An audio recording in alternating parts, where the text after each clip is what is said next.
Vamos rapidito porque hoy hay tema. El mismo día en el que Elon Musk se preparaba para su entrevista, una entrevista con el expresidente de los Estados Unidos, Donald Trump, en la plataforma X, el máximo responsable digital de la Unión Europea, Thierry Breton, este pavo, emitió una advertencia clarísima a Musk sobre sus responsabilidades bajo la ley europea para frenar la difusión de contenido dañino. Thierry Breton, comisario del mercado interno de la Unión Europea y defensor, obviamente, de la censura, subrayó la importancia de la moderación en las plataformas digitales en una carta y en una publicación en la misma X. Con una gran audiencia viene una gran responsabilidad, decía el pavo, haciendo eco de la filosofía detrás de la legislación europea. La Unión Europea, bajo su ley de censura conocida como la Ley de Servicios Digitales, la DSA, por sus siglas en inglés, exige que las plataformas digitales supervisen rigurosamente el contenido en línea para proteger a los usuarios de posibles daños. De momento eso solo se refiere a lo que ellos consideren bien. Esta legislación forma parte de un escrutinio que será más amplio que la propia X, que la propia plataforma de Musk, y que será objetivo constante de la Unión Europea en los próximos tiempos. En su carta, Breton recalcaba que los mandatos de esa DSA se aplican de manera uniforme y eso incluye a Musk.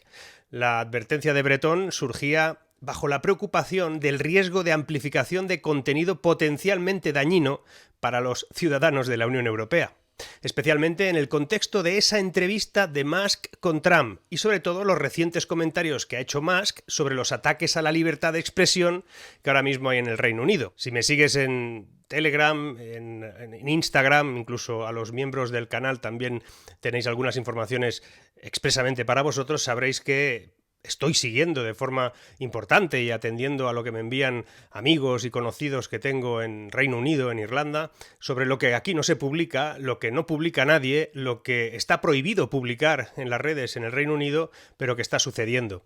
Y eso es lo que de alguna manera denunciaba Musk, independientemente de lo que pienses de él o lo que consideres que es, pero eso lo estaba denunciando y la Unión Europea considera que eso está mal. Este amante de la libertad y del decoro informativo, el tal Breton, advirtió que tanto él como sus servicios estarán extremadamente vigilantes ante cualquier evidencia que indique algún incumplimiento de la DSA, la ley de la censura, y que no dudarán en utilizar todas las herramientas que tengan a su disposición, incluyendo la adopción de medidas provisionales, si es necesario, para proteger a los ciudadanos de la Unión Europea de un daño grave. Algunos decían que esto no pasaría, que no habría censura, que lo de la desinformación había que lucharla. Bueno, pues de momento, los que deciden lo que es desinformación y lo que no, es el tal Breton y toda su pandilla. Y a Twitter esto, o a X, le va a la marcha, porque la respuesta de la CEO de X, Linda Yaccarino, no tardó en llegar. Calificó la carta de Breton como un intento sin precedentes de extender una ley destinada a aplicarse en Europa a actividades políticas en los Estados Unidos. Yaccarino dijo también que esa demanda de Breton patroniza de alguna manera a los ciudadanos europeos, sugiere que necesitan un papá, que son incapaces de escuchar una conversación y sacar sus propias conclusiones. No sé, es muy parecido a lo que dice Maduro de todos modos, ¿no? Y esto no es nada, porque lo que viene tela entre el euro digital, la tarjeta sanitaria, pero bueno, a medida que la Unión Europea continúa con su estricta aplicación de su ley de censura, la imposición de su regulación más allá de sus fronteras en territorios como el Reino Unido, que ya no forma parte de la Unión Europea, pues plantea serias preocupaciones sobre la expansión de esa censura bajo el pretexto de siempre, de tu protección, de tu seguridad. Luego te pedirán tu privacidad, no te preocupes. Esta insistencia en controles tan amplios y penetrantes sobre el contenido digital, pues no solo compromete la soberanía de otras naciones, sino que también establece un precedente que yo creo que es muy peligroso para la gobernanza digital del mundo, donde la libertad de expresión podría convertirse ahora mismo en la víctima en la lucha contra un contenido dañino definido de manera vaga, porque no queda claro qué es dañino ni qué es desinformación. Lo van a decidir ellos. Y esto ya no pasa por un juez, esto es pura administración, en este caso europea. Pero a Musk esto se lo trajo al pairo. El esperado encuentro entre el expresidente de Estados Unidos y el actual candidato republicano, que es Donald Trump, y el magnate, como te decía, Elon Musk, se celebró finalmente ayer. El evento estuvo inicialmente marcado por un ciberataque, tal y como se explicó, por las advertencias de la Unión Europea y por una acalorada discusión entre Steven Cheung, que es portavoz de Trump, que respondió enérgicamente también a través de X, Twitter, como queráis llamarlo, acusando a la Unión Europea de entrometerse en asuntos que no le competen y calificó a la Unión Europea como enemiga de la libertad de expresión. Cheung pues, también culpó al presidente Joe Biden y a la vicepresidenta Kamala Harris de permitir que una organización extranjera no democrática trate de influir en los asuntos internos de Estados Unidos. Ojo, no democrática. Según Cheung, las autoridades europeas temen que si Trump gana las elecciones, Estados Unidos deje de ser explotado comercialmente, ya que el candidato republicano, Donald Trump, está dispuesto a renegociar todos los acuerdos comerciales para que así se pueda beneficiar a su país, y ellos dicen que como Europa no la votamos directamente los que están sentados allí, sino que es un tinglao que se montan, pues no hay democracia, que además deciden qué se puede decir y qué no. Esa es la opinión de Cheung, el portavoz de Trump. Y como te decía, el encuentro comenzó con 45 minutos de retraso debido a un supuesto ataque de denegación de servicio denominado D2 y que afectó a toda la plataforma X, o por lo menos a la entrevista. Una vez resuelto el problema, pues Musk mencionó durante la conversación con Trump que existen muchos intentos de censura, incluso sobre los estadounidenses, por parte de otros países, y Trump evitó profundizar, no obstante, en ese tema, el de la censura, pero se dirigió hacia una conversación de cuestiones comerciales, económicas, sobre todo de lo que es criticar a la propia Unión Europea en aprovecharse económicamente de los Estados Unidos. Y en respuesta a la advertencia de la Unión Europea, pues Max todavía le dio más, porque publicó un meme de la película Tropic Thunder en el que el personaje, Tom Cruise, dice una frase bastante vulgar que te pongo aquí, dirigida a otro personaje, lo que fue interpretado como una burla hacia las autoridades europeas. El tío es un cachondo, pero bueno. La conversación entre Trump y Musk coincidió con el regreso del expresidente a X, después de casi 3 años de ausencia, pues tras haber sido suspendido de la plataforma, anteriormente la conocíamos como Twitter, por incitación a la violencia tras el asalto al Capitolio en 2021. Eso fue lo que pasó. Este retorno de Trump a la plataforma marca, obviamente, un momento significativo en la campaña presidencial de este hombre, y la entrevista con Musk subraya el clima de tensión política y la batalla por la libertad de expresión que ahora mismo hay en el entorno digital. Para mí esa es la parte más importante. No tanto si estás a favor de él, si estás en contra, si dijo más o menos mentiras, da igual. Para mí lo importante es la batalla por la censura que se está librando y la batalla por la libertad de expresión que está defendiéndose.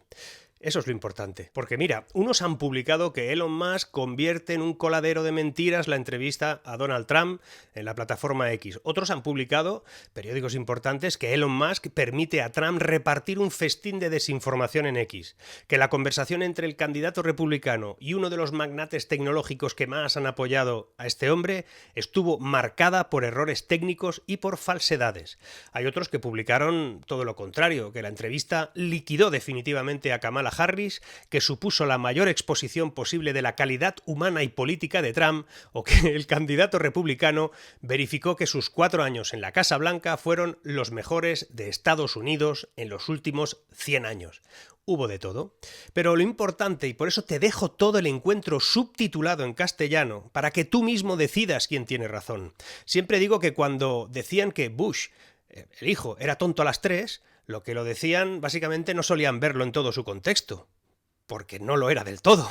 Lo mismo con Biden. Durante mucho tiempo se nos decía que estaba para allá y que saludaba al espacio, pero en su último discurso sobre el estado de la nación, que yo pude ver en directo y completo, esa no era la impresión.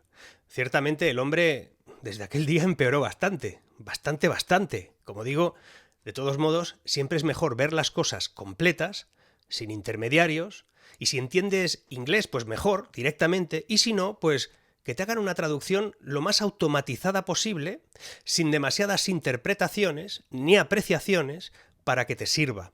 La verdad es que lo que dicen los medios, unos u otros, ahora mismo al lado que estén, el que sea, más parece que se basan en los argumentarios de los partidos americanos que les han pasado, tras haber escuchado una parte de esa conversación, que realmente en lo que se dice en esa conversación.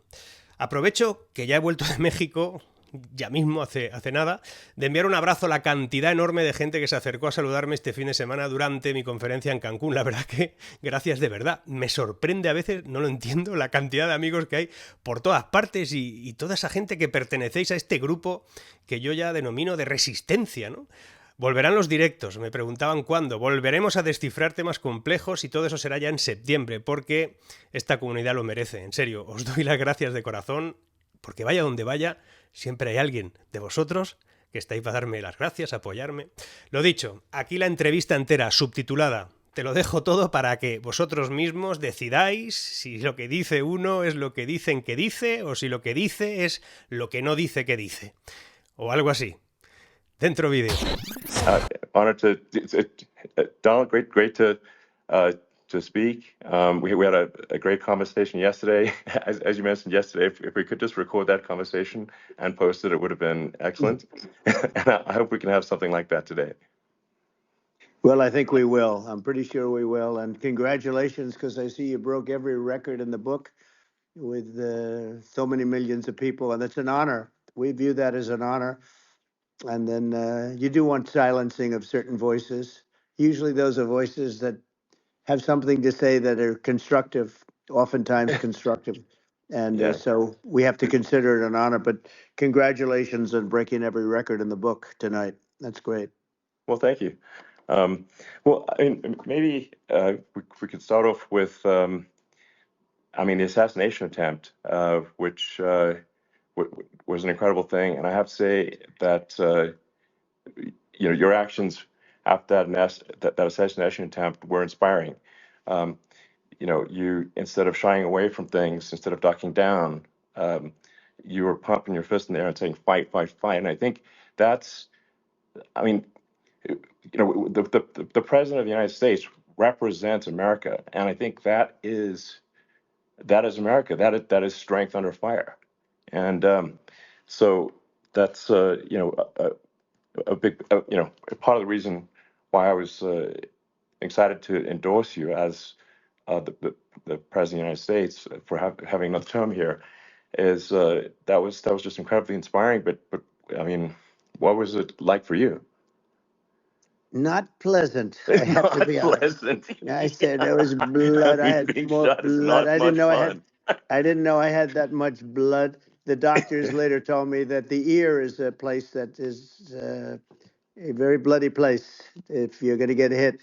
But in this case, it was probably the best alternative you could even think about, because it went at the right angle, and it was a hard hit. It was very, I guess you would say, surreal, but it wasn't surreal. I was telling somebody, you have instances like this, or like a lot less than this, where you feel it's a surreal situation, and I never felt that way. I knew immediately that it was a bullet. I knew immediately that it was at the ear. Yeah. And because it hit very hard, but hit the ear. And I also heard people shout, bullets, bullets, get down, because I moved down pretty nicely, pretty quickly. And we had bullets flying right over my head after I went down. So I'm glad I went down.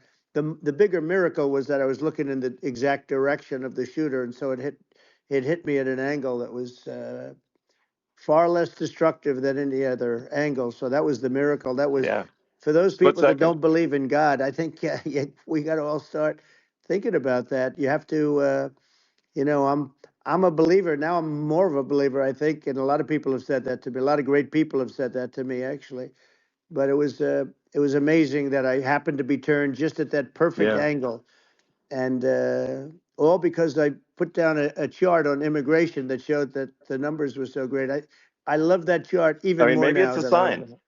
Maybe that's a sign, It's an immigration sign. You highlighted a serious issue, and at that moment, the bullet missed your, hit your ear, but missed your head. I mean, the amazing thing is that the sign, I said, bring down that sign on immigration, and it was literally about an eighth of a second where it would be good, and after that it was going to be a disaster, no matter which way you were facing.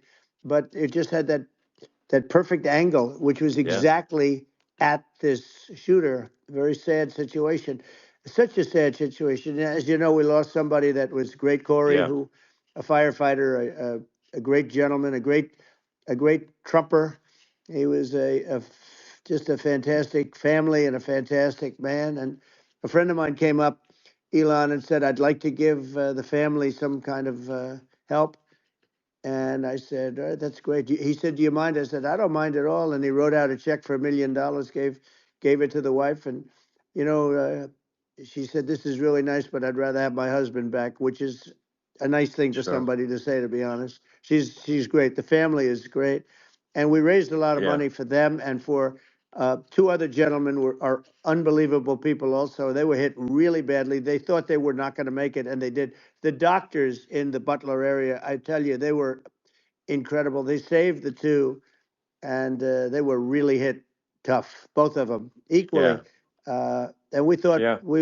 my first question was because I heard bullets flying over me, and I said, how many people were killed? Because we had a massive crowd there, a tremendous Yeah. thousands and thousands of people, and there was no land. I mean, it was all people. So I said, how many people have been killed? Because I knew there were other shots being fired. Sure. And they said, we don't know yet, but some people have been badly hurt. And I have to give the Secret Service sniper, they call him, or sharpshooter, but sniper, Yeah. because he didn't know there was a problem. He's an extraordinary shot, obviously, and he didn't know there was a problem. And he was Yeah. able to pick it all out within 5 seconds. And he used one bullet from very far away, I guess probably about 400 yards. The shooter was 130, but he was on the Yeah. he was on the opposite side of the field and the podium, and he saw the smoke and the flame from the gun, immediately recognized it, and immediately took a shot. And it was one perfect shot from very far away. And if he didn't do Yeah. that, Elon, he would have. I mean, if he would have, a lot more people could have been Sure. badly hurt and killed. So Yeah. I have to Absolutely. take my hat off to him, because that's also a surreal. You know, he's been with them for 23 years, and Yeah. he's never had anything like this. And all of a sudden he has to act, and it's a very tough thing to Sure. act and to be shooting somebody. But he saw the gun, saw the smoke, saw the flame from the gun, very far away. I obviously has very good eyes. He's got very good vision, which I assume you Yeah. have to have in that particular work. But he took Absolutely. aim very quickly, and they say it was approximately 5 seconds from long range, Yeah. one bullet. If that didn't happen, Yeah. because the shooter had a lot of bullets, he had a lot of cartridges up Sure. there with him, so could Well, have been very. I mean, that's clearly, he was very competent in taking that shot to stop the attempted assassination. But I mean, there does seem to be, I mean, some pretty significant failings elsewhere in the system. Like, there's just no way that, like, how on earth does a shooter get on a roof 130 yards away? That seems crazy. I think most people people are wondering how on earth could such a thing happen? Well, you know, I view it as two ways. There should have been nobody on the roof. There were people, Yeah. because there were so many tens of thousands of people there.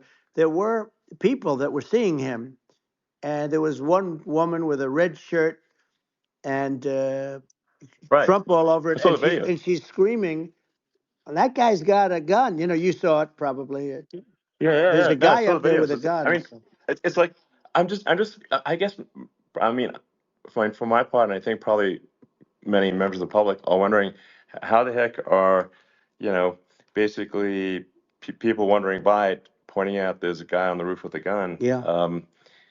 And they're seeing it, but somehow it's not being addressed.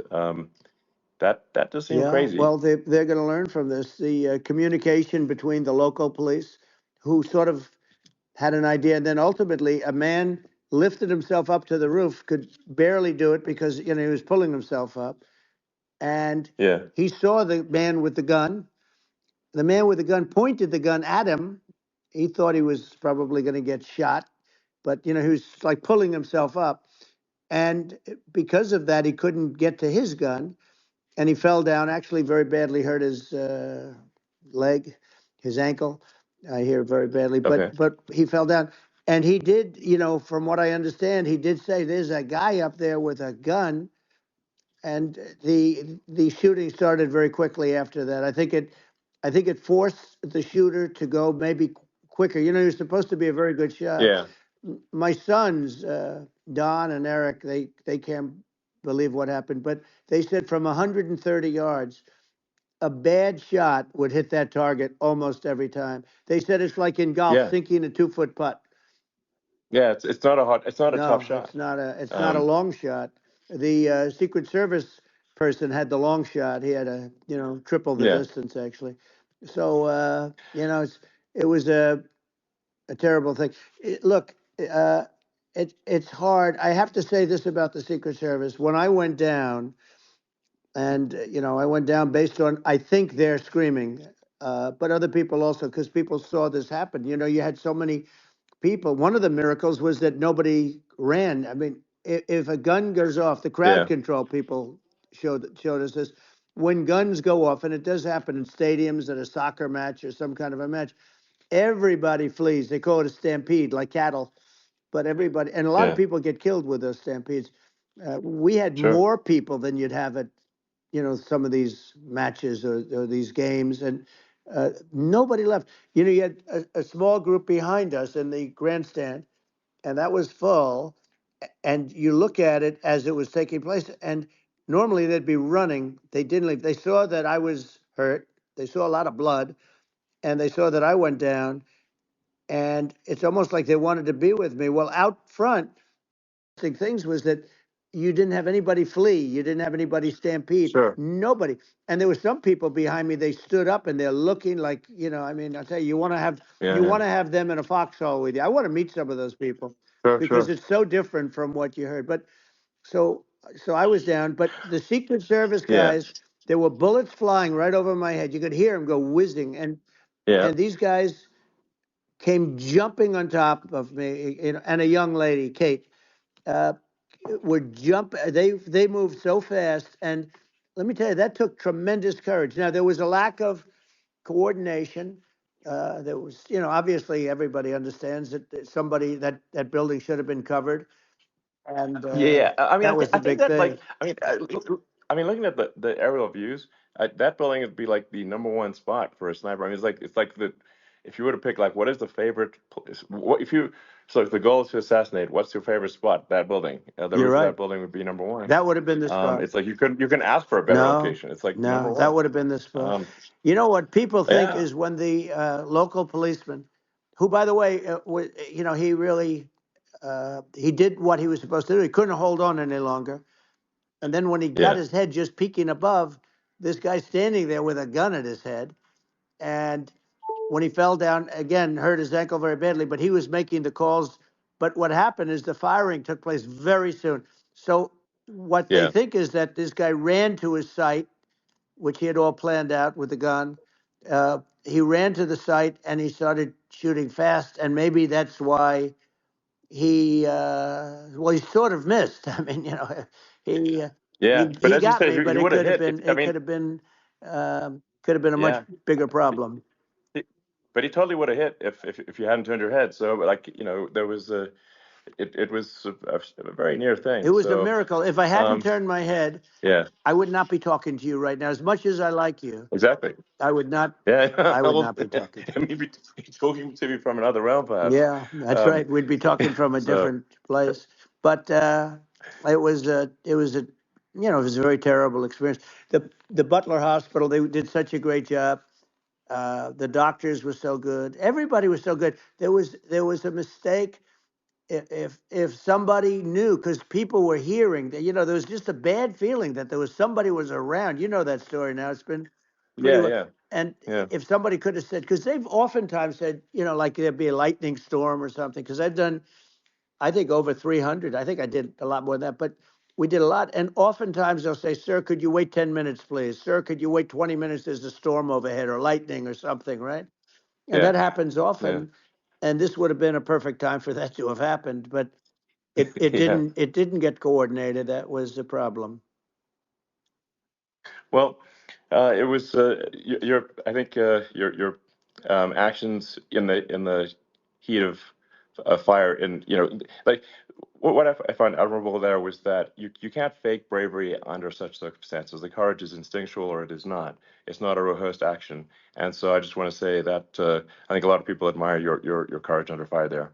And Well, yeah, so thank you very yeah, much. I appreciate it. I didn't think of it. I just wanted to get up and I wanted to stand up. I wanted to let people know. I felt I was good when they were on top of me, covering me, actually, very much covering me, and very bravely. But I wanted to get up. I said, I want to get up. And they wanted, they have everything there. They wanted stretcher. I didn't like the stretcher. And I knew I was hit in the ear, but I knew I wasn't hit anywhere else. They felt I was hit someplace else Yeah. because it was such a lot of blood. And they were sure that I was hit someplace else. And they were saying, sir, you were hit more than the ear. I said, nope, I was hit in the ear. I want to get up. Let me get up. And so I got up, and the crowd didn't know what to think. I mean, this was so many people, and you could see they were confused. They didn't know what to think. And I wanted to let them know I was okay. It was very important for me to let them Yeah. know that. And they went wild. You've seen the after. They didn't go wild when I Yeah. got up because they didn't know, was I alive? You really couldn't tell. When I stood up before the fist in the air, they didn't know if I was alive. Nobody did. And when I put the fist up, they were just relieved and happy and thrilled, and the place went crazy. It was pretty amazing. Yeah. It was a Well, terrible thing, but it it was was really nice. incredibly moving. Yeah. Well, and I mean, speaking of the sort of slide that got you to turn that saved your life, really, was the illegal immigration Right. slide. Maybe this, That's right. maybe this is worth talking about that, It since was. that slide says You're saved your right. life, No, basically. the illegal immigration saved my life. You're right, but it was, I I had to know, be at that's that exact angle. I mean, that's a great one. Saved by illegal You know, immigration. the That's incredible sad. thing, though, when you talk about the odds, you had to be exactly at that angle. But the Yeah. incredible thing is that the chart, I used it less than 20% of the time. It was just a moment. Yeah. It's always on my left, never my right, and it's always at the end of the speech. So here Yeah. we have it. It's on the right, not the left. It's at the beginning, not the end. And even the people that put it up, they were unprepared, and they did a great job. They got it up immediately, fortunately. But I looked to the right, and the bullet came whizzing by, hitting my ear. So it was amazing. But when you think of the odds of that, and Yeah. Yeah. that normally you wouldn't use it. Normally I wouldn't have the thing, and then it would Yeah. have been a very different story. It's very much, I say, an act of God. It's a miracle that it happened, and I'm Sure. honored by it. I'm honored by it. Well, what were you about to say about illegal immigration before you were rudely interrupted with a Well, I was bullet? going to say how good the numbers were. By the way, we're going back to Butler, and we're going to go Great. back in October. We're all set up, and the people are fantastic in Butler. It's a great area. Great. These are incredible people. Like the three that, in the case of Corey, killed, and the other two, the families are. I got to know them a little bit, and the families are great. But we're going back to Butler, and I think I'll probably start by saying, as I was saying, As you were prior to saying, being so so, horribly interrupted. yeah, But yeah. So rudely interrupted by an yeah, assassination so it was. attempt.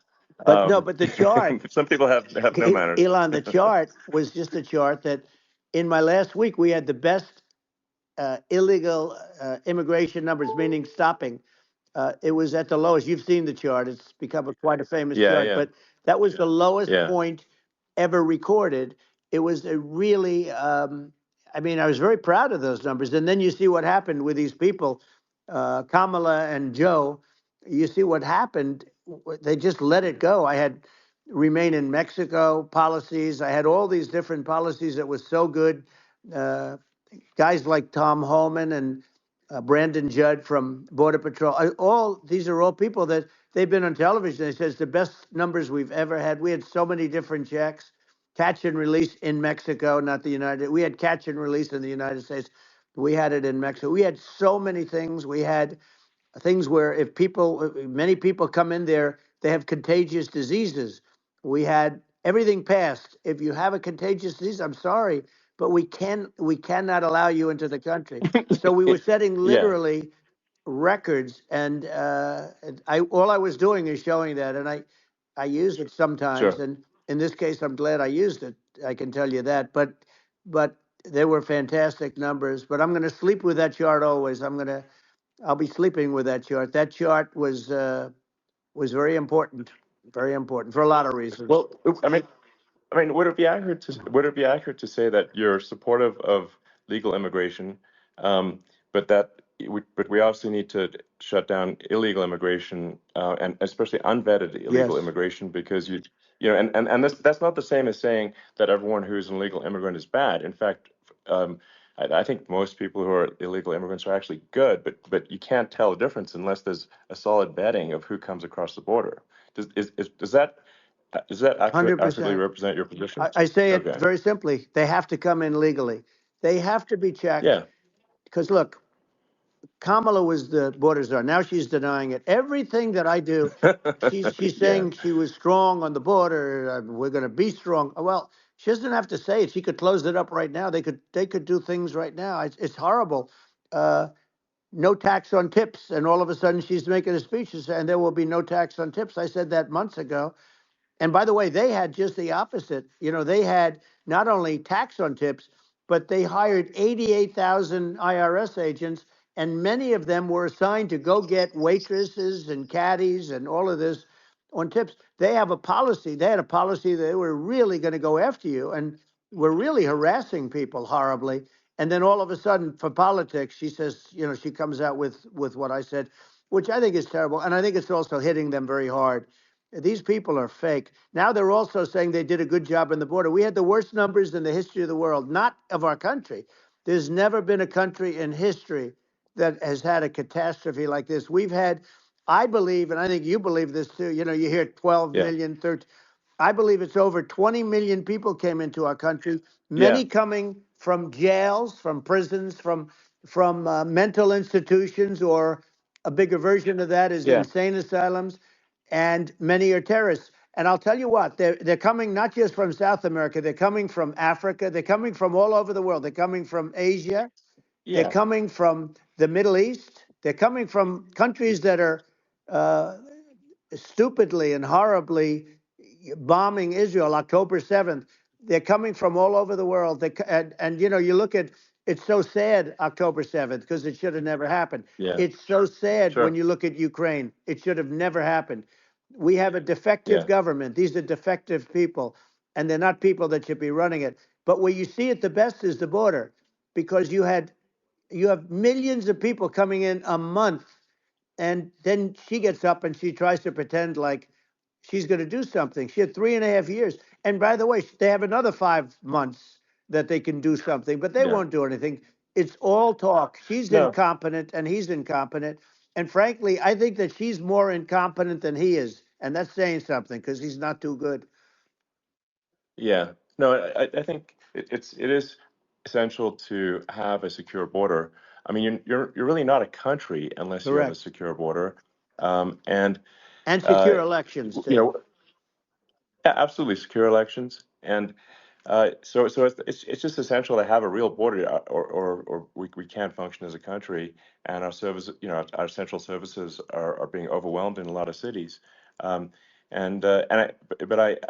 we were talking about earlier, I think having a legal immigration process that is smooth and efficient and done well, and speaking as someone who is a legal immigrant, and I think I mean, like one way to think of it is, who do you want on your team? Who do you want on Team America? And I think we want to just say, okay, we want to let in people who are going to, be great contributors to our society and to our economy, Right. and and who do you want on the team? And it's not to say that, like in my opinion, actually, I'd say like probably most of the illegal immigrants actually are actually good, hardworking people. That's my opinion. But some are not, and you just have this sort of adverse selection process where, if somebody's if somebody's like you know um, uh, has a career in theft or robbery, I don't understand what's taken them so long to get here, because we're in such a target-rich environment. I mean, why aren't more people who have a career in, bad things coming here sooner? Because it's a piece of cake to go rob, houses in LA or New York, compared to other parts of the world. And in a lot of places in America, if you try to stop the person who's robbing you, you'll be arrested. Yeah. Yeah. So it's insane. It's right. I mean, what's happening with crime, and our police are so good, but they're not allowed to do their job. But I have to tell you, Elon, I They're hate not. to say it because it's such a downer to say it. I hate to say it. I hate it. But uh, you have a lot of people that just shouldn't be. I think it's a much bigger number than you think. They're I allowing, think you're again, right. they're Yeah. allowing people from their jails. And if you were running one of these countries where they're coming from, you would have had all of them. As an example, Venezuela, their crime is down 72%.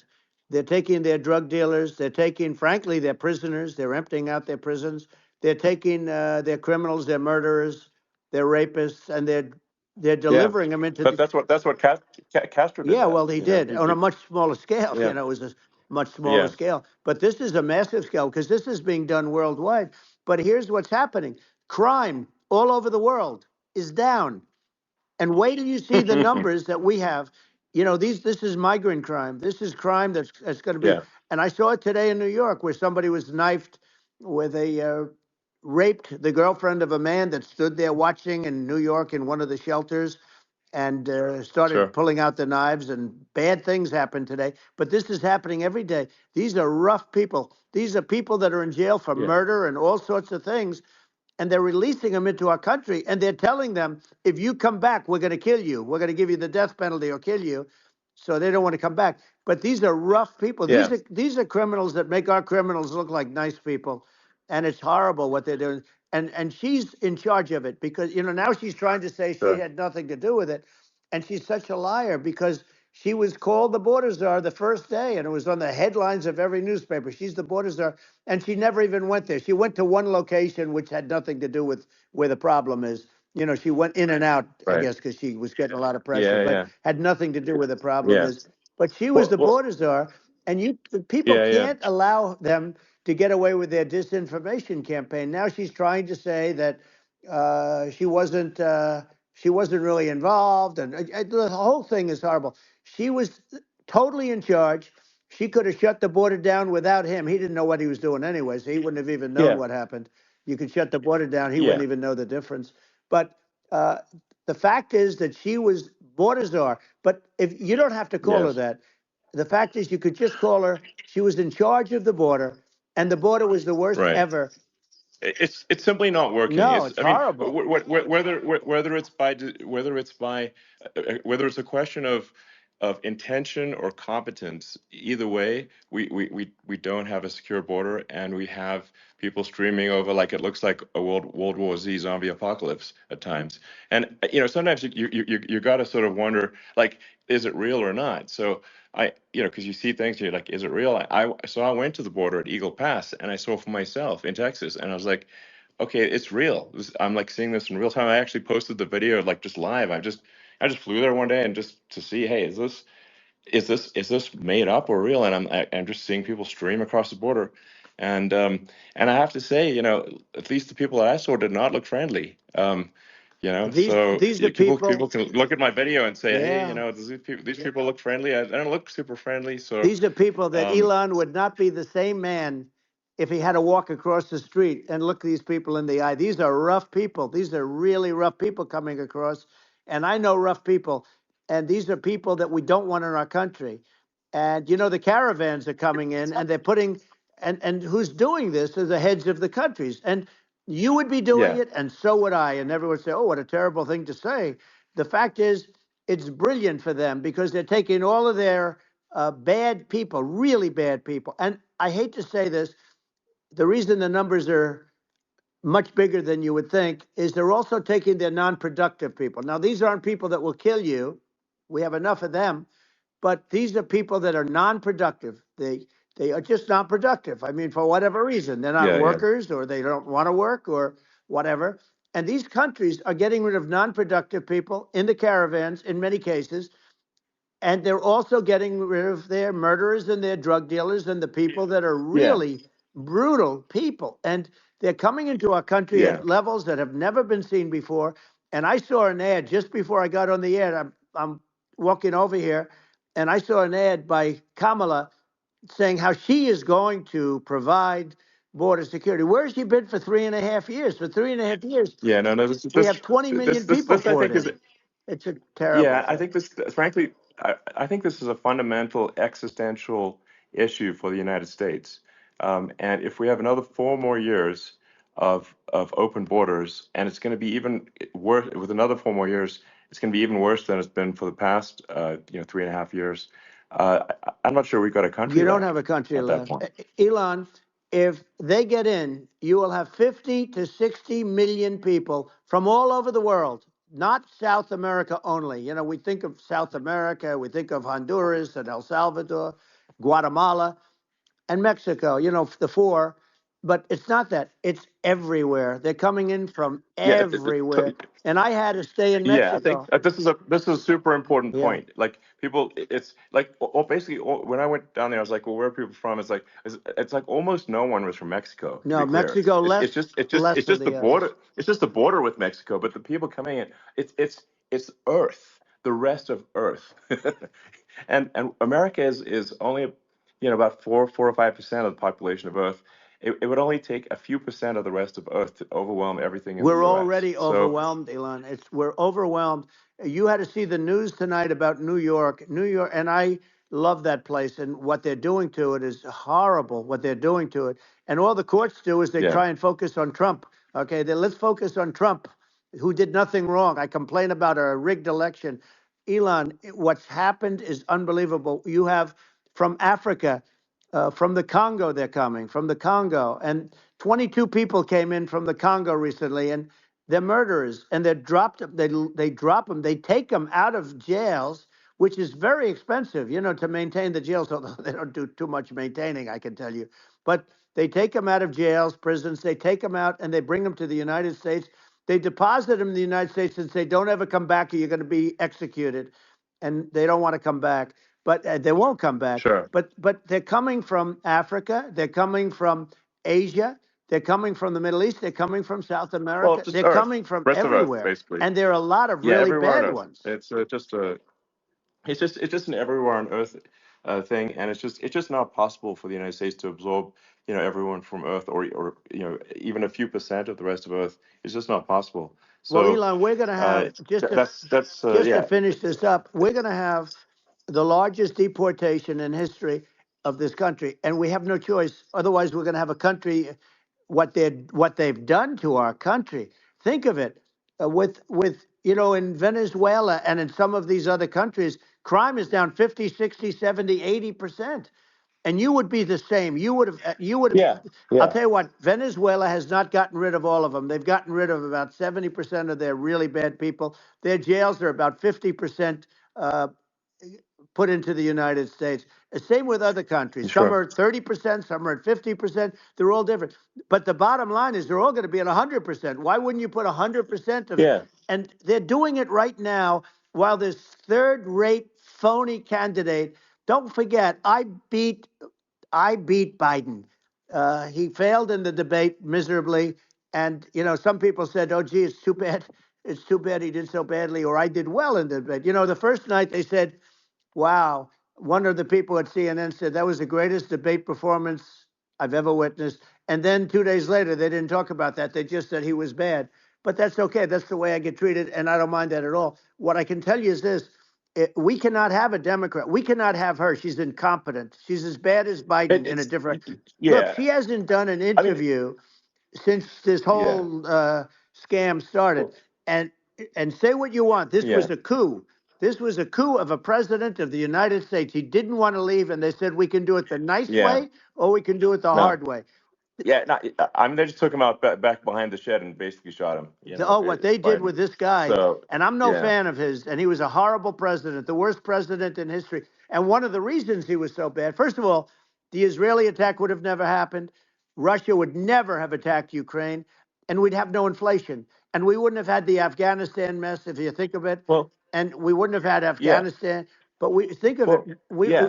You take a few of those events away, and we have a different world. We would also have No, no, you're, yeah. inflation was caused by oil. Yeah, no, no.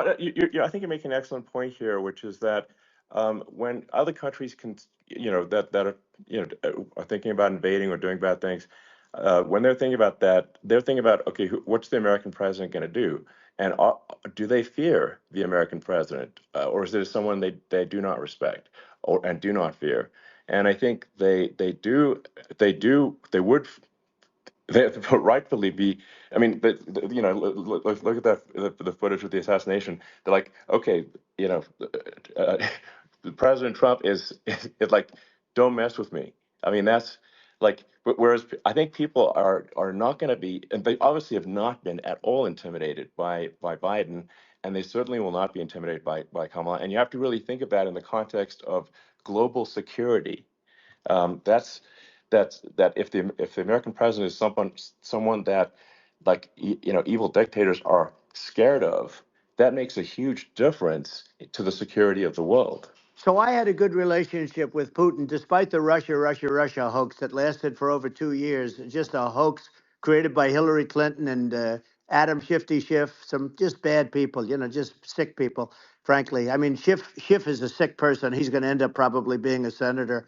It's hard to believe. The whole thing is hard to believe. But, they put our country in danger with that stuff, too. They actually, when they make up stories, and you have to fight your way out of it for a long time. But I know Putin very well. I got along with him very well. He respected me, and it's just one of those things. And we would talk a lot about Ukraine. It was the apple of his eye.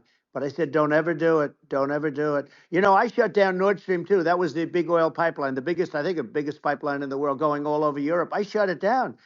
Biden came, and then they say, Yeah. I loved Russia. I was a friend of Putin, and I loved Russia. No, he actually said to me one time, he said, if you're my friend, I'd hate to see you as an enemy. I shut down his pipeline, the biggest pipeline. They were looking at that to Yeah. fund, and this pathetic president gets in there, and the first thing he did, one of the early things he did, is he shut down Keystone XL pipeline, which is our pipeline that would have employed 48,000 people, pipeline workers, shuts it down. That was, a massive job that Obama refused to allow. Yeah. I allowed it in my first week because it was jobs and it moved oil. And by the way, in a much more environmentally friendly way. It's underground. It's not a truck that catches on fire or a train that catches on fire.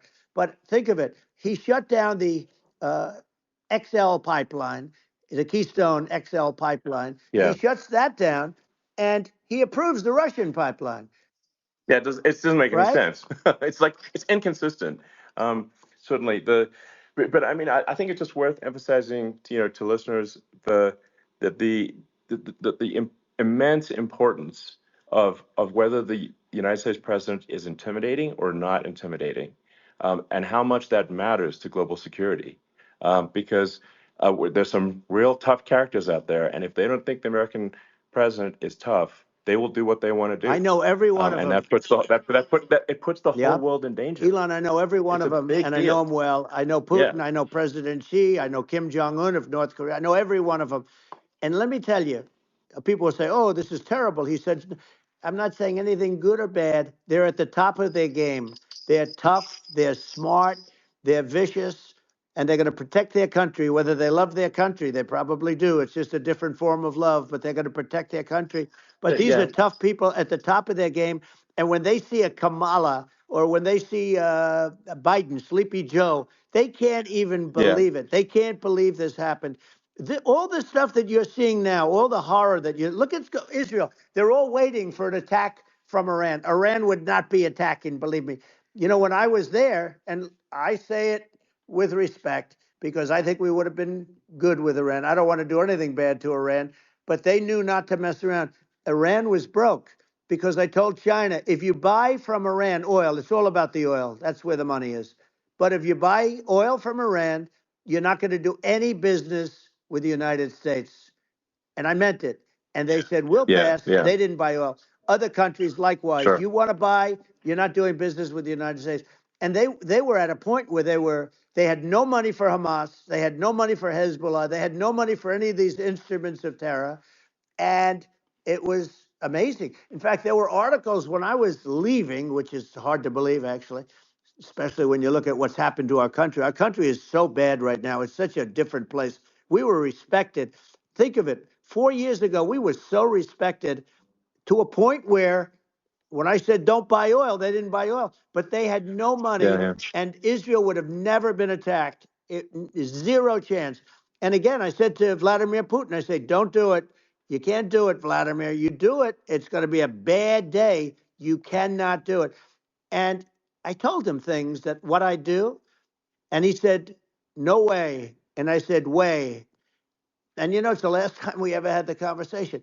He would never have done. I got along well with him. I hope to get along well with him again. You know, getting along well with them is a good thing, not a bad thing. I got along well with Yeah. Kim Jong-un. When I met with President Obama just before entering, you know, it's a sort of a ritual. And I sat down with him and we talked. It was supposed to be for a very short period of time. It turned out to be a long period of time. I said, what's the biggest problem? He said, North Korea. I had that problem worked out very quickly. It was nasty at the beginning with Rocket Man and, you know, all the different things. Yeah. But all of a sudden I got a call. Those were some epic tweets, by the way. Yeah, they Those were, no, like they were absolutely... epic everything. He said that he has a red button on his desk. I said, I have a red button on my desk too, but my red button is much bigger and my red button works. And then I called him Little Rocket Man, of Little Rocket Man. Anyway, here's the bottom line. All of a sudden I got a call from him. And they said they want to meet. They want to meet me. And we met, as you remember, we met in Singapore. We met also in Vietnam. And I got along with them great. We were in no danger. But President Obama thought we were going to end up in a war, a nuclear war with him. And let me tell you, he's got a lot of nuclear stuff, too. Exactly. He's got plenty of nuclear. He can do plenty of damage. Yes, I mean, it's because, you know, I mean, people like Kim Jong-un, they respond to strength, not weakness. Well, and he and I had a good relationship. You know, remember I met him and we walked onto his land. Nobody ever walked onto his land before. I walked onto. I wouldn't say. Let's bring up Secret Service again. I wouldn't say they were thrilled when I did that. I walked onto his land, and it was an amazing period. But we were not in danger with him because of me. You know, I always say that we have enemies on the outside and we have enemies on the inside. We have some really bad people in our government and people that are and controlling of the people. I mean, I'd mention names, but I really don't want to give them the credit. But we have some really bad, and I say they're more dangerous than Russia and China. If you have a smart president, a president that gets it, we are not in danger from those countries because they need us and they need our help. I mean, we forced Obama, if you think about it, Obama and Biden, and Bush to a certain extent, in all fairness, forced Russia and China together. And if you're a history student, the first thing you learn is you cannot let Russia and China align. But then they also got, if you take a look, Iran, and they have North Korea. That's, you know, they call it the axis of evil. In the old days, you had the axis of evil. Here we have a modern day axis of evil. These are powerful countries, very heavy nuclear, which is the biggest threat. Yeah. You know, the biggest threat is not global warming, where the ocean's going to rise 1/8 of an inch over the next 400 years. And you'll have more oceanfront property, right?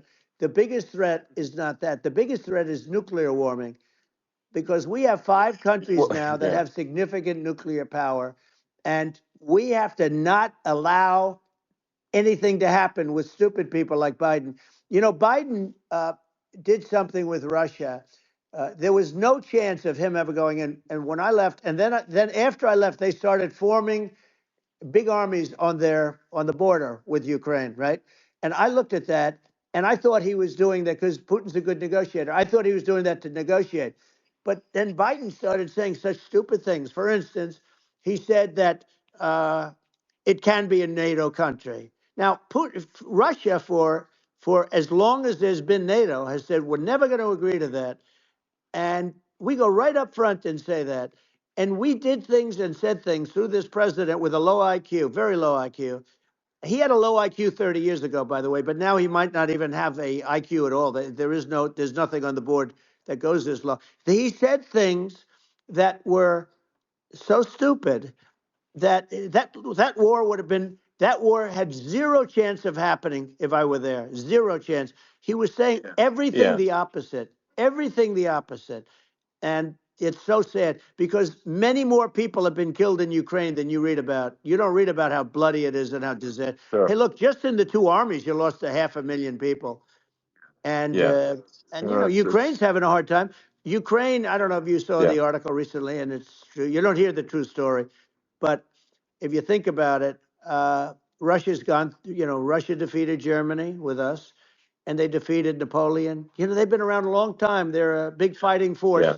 Sure. and it's Of course. very unfair. And Ukraine now doesn't have enough men. They're now using young men and very old men to fight, and we're in a very bad position.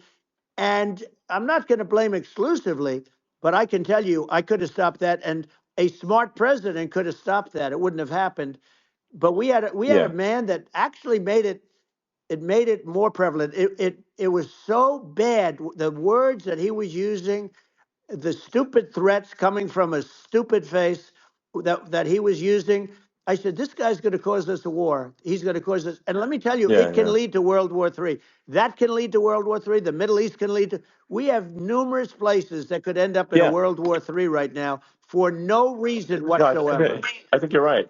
I think people underrate the risk of World War III, and it's just you know, when you're looking at the risk of global thermonuclear warfare, it's game over for humanity, and you know it's something that people have, I think, after the end of the Cold War, people have become complacent about, but they actually have forgotten that there are currently a lot of nuclear missiles that have targeting parameters for the United States from other 100%. countries. And one of the things And we're going to do is it's we're going to build an iron dome over us. You know, Israel has it. We're going to have the best iron dome in the world. We need it, and we're going to make it all in the United States. But we're going to have protection because it just takes one maniac to, you know, start something. We're going to have protection, and we're going to have. Why shouldn't we have an iron dome? Israel has one. Some other places yeah, have one that nobody even knows about, frankly. But Israel has it. We're going to have an iron dome. But, you know, with all of that being said, to me, that's so important, the most important. But with all of that being said, the election's coming up, and the people want to hear about the economy and the fact that they absolutely, sure. can't buy groceries because they don't have enough money to buy groceries. The inflation has killed them. Food prices are up 50, 60, even 100% in some cases. And this stupid administration allowed this to happen. And it's a shame. And that's the thing that people most care about, in my opinion. They care about the border a lot. And we discuss the border at great length. It's nice to have a Yeah, yeah. forum like this where I can discuss something at length. And by the way, you think Biden could do this interview? Do you think that Kamala could do this interview? They would take a pass on No, they you. could not. So they don't need Elon. They don't need Elon screaming out questions. It's pretty sad when you think that somebody that does this for a living can't answer a question or is afraid to do an interview. And in her case, with a very friendly interview, she's got all friendly interviewers. It's pretty sad. Yes, But the absolutely. big thing now is the Well, economy, Elon. yeah, And as much as yeah, I mean, I view nuclear as the single most important thing, but a lot of people don't. A lot of people don't understand that. But it doesn't have to.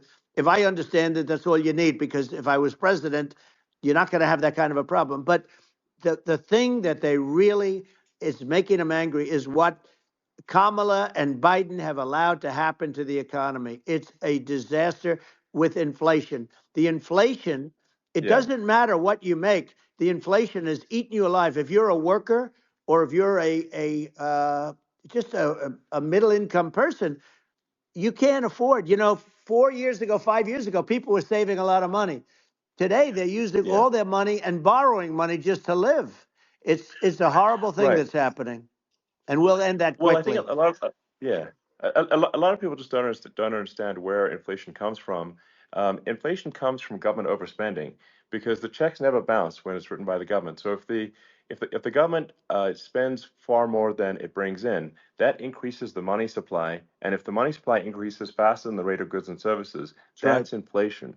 Um, so really, we need to have we need to reduce our government spending, and we need to re-examine. I think we need like a government efficiency commission to say like, hey, where are we spending money that's sensible? Where is it not Right. sensible? And we need to live within our means. We're currently adding, I think, $1 trillion to the deficit roughly Right. every 100 days. That's right. And the interest payments on the national debt have now exceeded the defense budget. It's on the order of $1 trillion, It's interest. and it keeps Yeah, I growing. rebuilt our military, largely rebuilt our military, did a great job on it, which was so important. You know, we had jets, we had fighters that were, and bombers that were 70 years old. And we did a great job in that. Then by the way, then we gave 85 billion of it back to Afghanistan, if you can believe it. We gave them 85 billion. You know, they're one of the largest sellers Yeah. of military equipment in the world. They're selling what we gave them. That was one of the most embarrassing days in the history of our country. But if you think about, let's go back to the economy. We have to bring energy Yeah. prices down. Energy started at the price of gasoline. Now your cars don't require too much gasoline, so you know you have a good, and you do make a great product. I have to say, I have to be honest with you. Thank That you. doesn't mean everybody should have an electric car, but these are minor details. But your product is incredible. But the Thank you. gasoline, Elon, is the cost of energy. Not only gasoline, it's the cost of heating your house and cooling your house. That has Sure. to come down. It's gone up 100%, 150, and 200%, and that has to come down. When that comes down, and we're going to Yeah. drill, baby, drill. You know, they stopped drilling, and then they went back to drilling because they went back to the Trump policy. But if they won the day after they get into office, this country will go out of business because they're going to go to an energy policy that's not sustainable. Wind and different things. You're not going to have anything. Yeah. And I know you're a big fan of the AI, and I have to say Yeah. that AI, and this is shocking to me, but AI requires twice the energy that the country already produces for everything. So you're going to have to build. We're going to have to build a lot of energy if our country will be competitive with China, because that's our primary competitor for this on the AI. You're Sure. going to need a lot of Well, I mean, electricity. You're going to need tremendous yeah. electricity, like almost double what we produce now for the whole country, if you can believe it. Sure. Well, just going, back to this, like this basic thing, which that people try to make it sound complicated, but it's not. But inflation is caused by government Right. overspending. Would you agree that we need to take a look at government Yes. spending and have perhaps a government efficiency commission that just tries to make the spending sensible and so the country lives within its means, just like a The person does? waste is incredible, and nobody It negotiates is. prices. You used to have a lot of people making jets, and you end up with two companies, and they'll probably try and merge at some point. I mean, I went through it like Air Force, just a thing like Air Force One. One of the first documents they asked me to sign, a general walks in, sir, would you please sign this document? And what is it? Air Force One. That's with Boeing, which is basically two planes, two 747s. And the price was Yeah. $5.7 billion for two planes. Now they're Wow. highly sophisticated. That's They're insane. even nicer than your plane, okay? But much more sophisticated. They're very, I won't say what's on it, but they got a lot of stuff on it. Anyway, but it's Sure. 5.7. That's a crazy It's a number. crazy number, but I said, I'm not going to pay 5.7. I'm not going to do it. I said, who made the deal? Obama and his people. I said, well, then I know the deal's no good. I'm not going to do it. And over a course of about 4 weeks, by my saying I'm not going to do it, I got the price reduced by $1.6 billion for the exact same plane, other than we had a nicer paint job, if you want to know the truth. But for the exact same plane, I saved one. And I said to Boeing, man, you guys must make a lot of money if you can reduce the price by that. But now what I do hear is that they're going back to the Biden administration and wanting big cost overruns, because they see these dopey suckers in there, and they'll end up getting some of the money back. But I shaved it by $1.6 billion for the exact same plane. And you can now take that and multiply that out times thousands of other Exactly. items. Multiply it by Yeah, a the zillion, numbers are and yeah. astronomical. I agree with you. Well, I mean, I think it would be great to just have a government efficiency commission that takes a look at these things and just ensures that the taxpayer money, the taxpayers' hard-earned money, is spent in a good way. I'd be happy to help out on such a commission I'd love if it. it were formed. Well, you're the greatest cutter. I mean, I look at what you do. You walk in and you just say, "You want to quit?" They go on Yeah. strike. I won't mention the name of the company, but they go on strike, and you say, "That's okay. You're all gone. You're all gone." So every one of you is gone, and you are the greatest. You would be very good. Oh, you would love it. But if you look at Argentina. Well, I'd be happy to Yeah, by help the way, out. congratulations. I Yeah. just looked at the number of people that are listening to you and I chat. We'll call it a chat. But Yeah. congratulations. This is very good. I mean, it's great. And you're an interesting character. The new head of a place called Argentina, and he's a big, Malay's he's awesome. he's great. And Yeah. he's a big MAGA fan, that he ran on MAGA. And he took it to an extreme too. He ran on MAGA, and I hear he's doing really a terrific job. It's called Make Argentina Great Again. It worked out perfectly. He came in, he bought a lot of hats, he brought everything, but he's doing a big job. He really cut. And I'm hearing Yeah. they're starting to do pretty well. Inflation's getting down. They had like Yes, exactly. 2,000%. They had inflation like not normal inflation. They had the real deal. But we're going to Yeah. have that pretty soon. We have, I think we Yeah. have the worst inflation we've had in 100 years. They say it's 48 years. I don't believe it. I think we have the worst. They Yeah. don't include a lot of the items that should be included, you know. Yeah. Well, it's just from government overspending and not spending taxpayer money Yeah. effectively, and having just like so many departments you can't even name them all.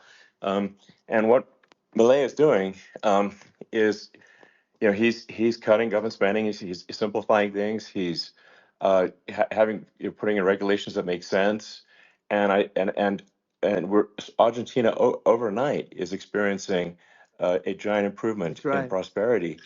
But it's also a lesson for the United States, which is that Argentina used to be one of the most prosperous countries in the world.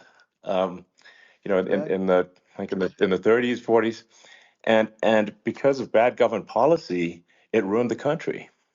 And if you take Venezuela, for example, Venezuela should be incredibly prosperous. They have phenomenal reserves of everything, oil, everything, and it should be prosperous. But if the government's wrong, it impoverishes the people. And so I think we should not be complacent in the United States in thinking that and taking our prosperity for granted, because if with bad government policy, we can run the country into the ground.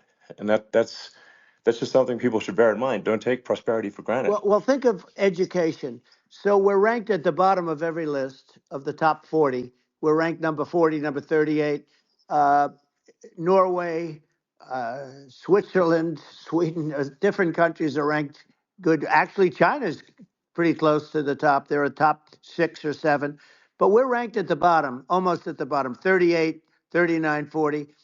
In other words, horrible. And yet we spend more per pupil than any other country in the world. So we spend more.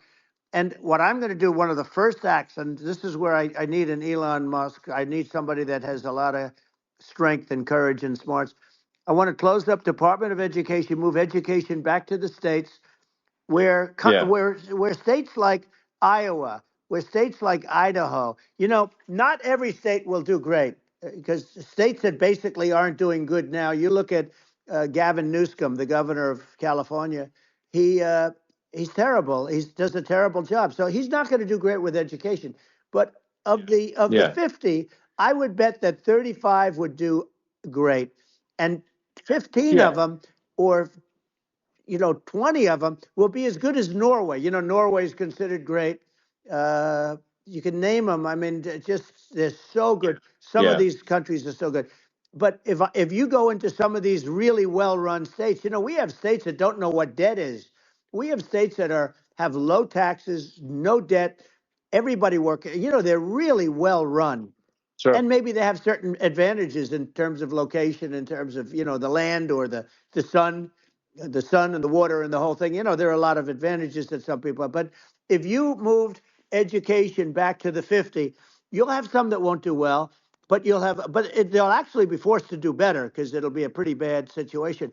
But, Yeah. but if you think Well, about it, yeah. you'll have some Yeah. of Yeah. these states. I'll bet you'd have 30, 35 states. It'll be much better. And you know what it'll cost? Less than Yeah. half what it is in Washington. And Yeah. these people don't care Well, about the yeah. students in these, faraway states. And it'd Well, be unbelievable. yeah.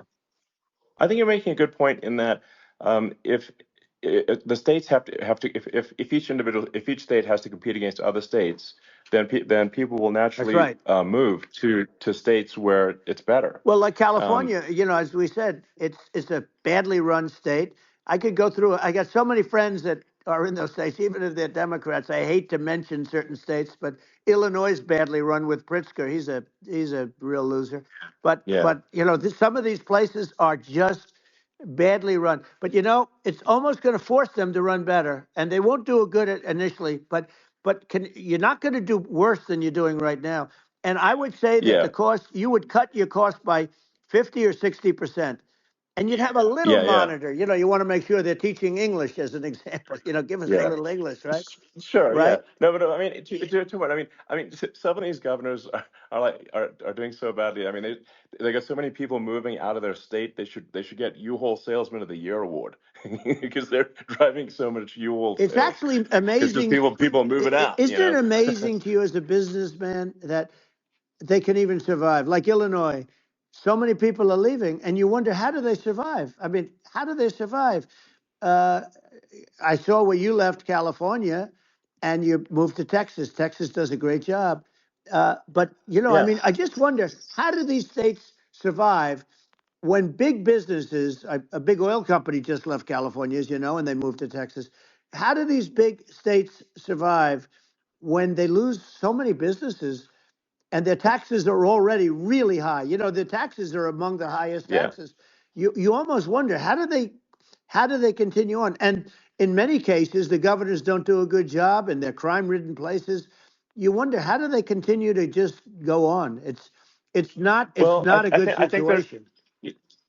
I mean, I think the only thing that's going to force some of these states to change is if they risk bankruptcy and they're not getting bailed out by the federal Right, government. right. Well, you're That's gonna that's you're the gonna only thing have that's going to that. get them changed. You remember the Yeah, area in California where they had that, where I guess somebody had sticky fingers and they stole a lot of money, and they went into a form of chapter, and it was very yeah, nasty for yeah. a period of time. But now it's probably the most popular place in all of California. So at some point, something like that may have to happen.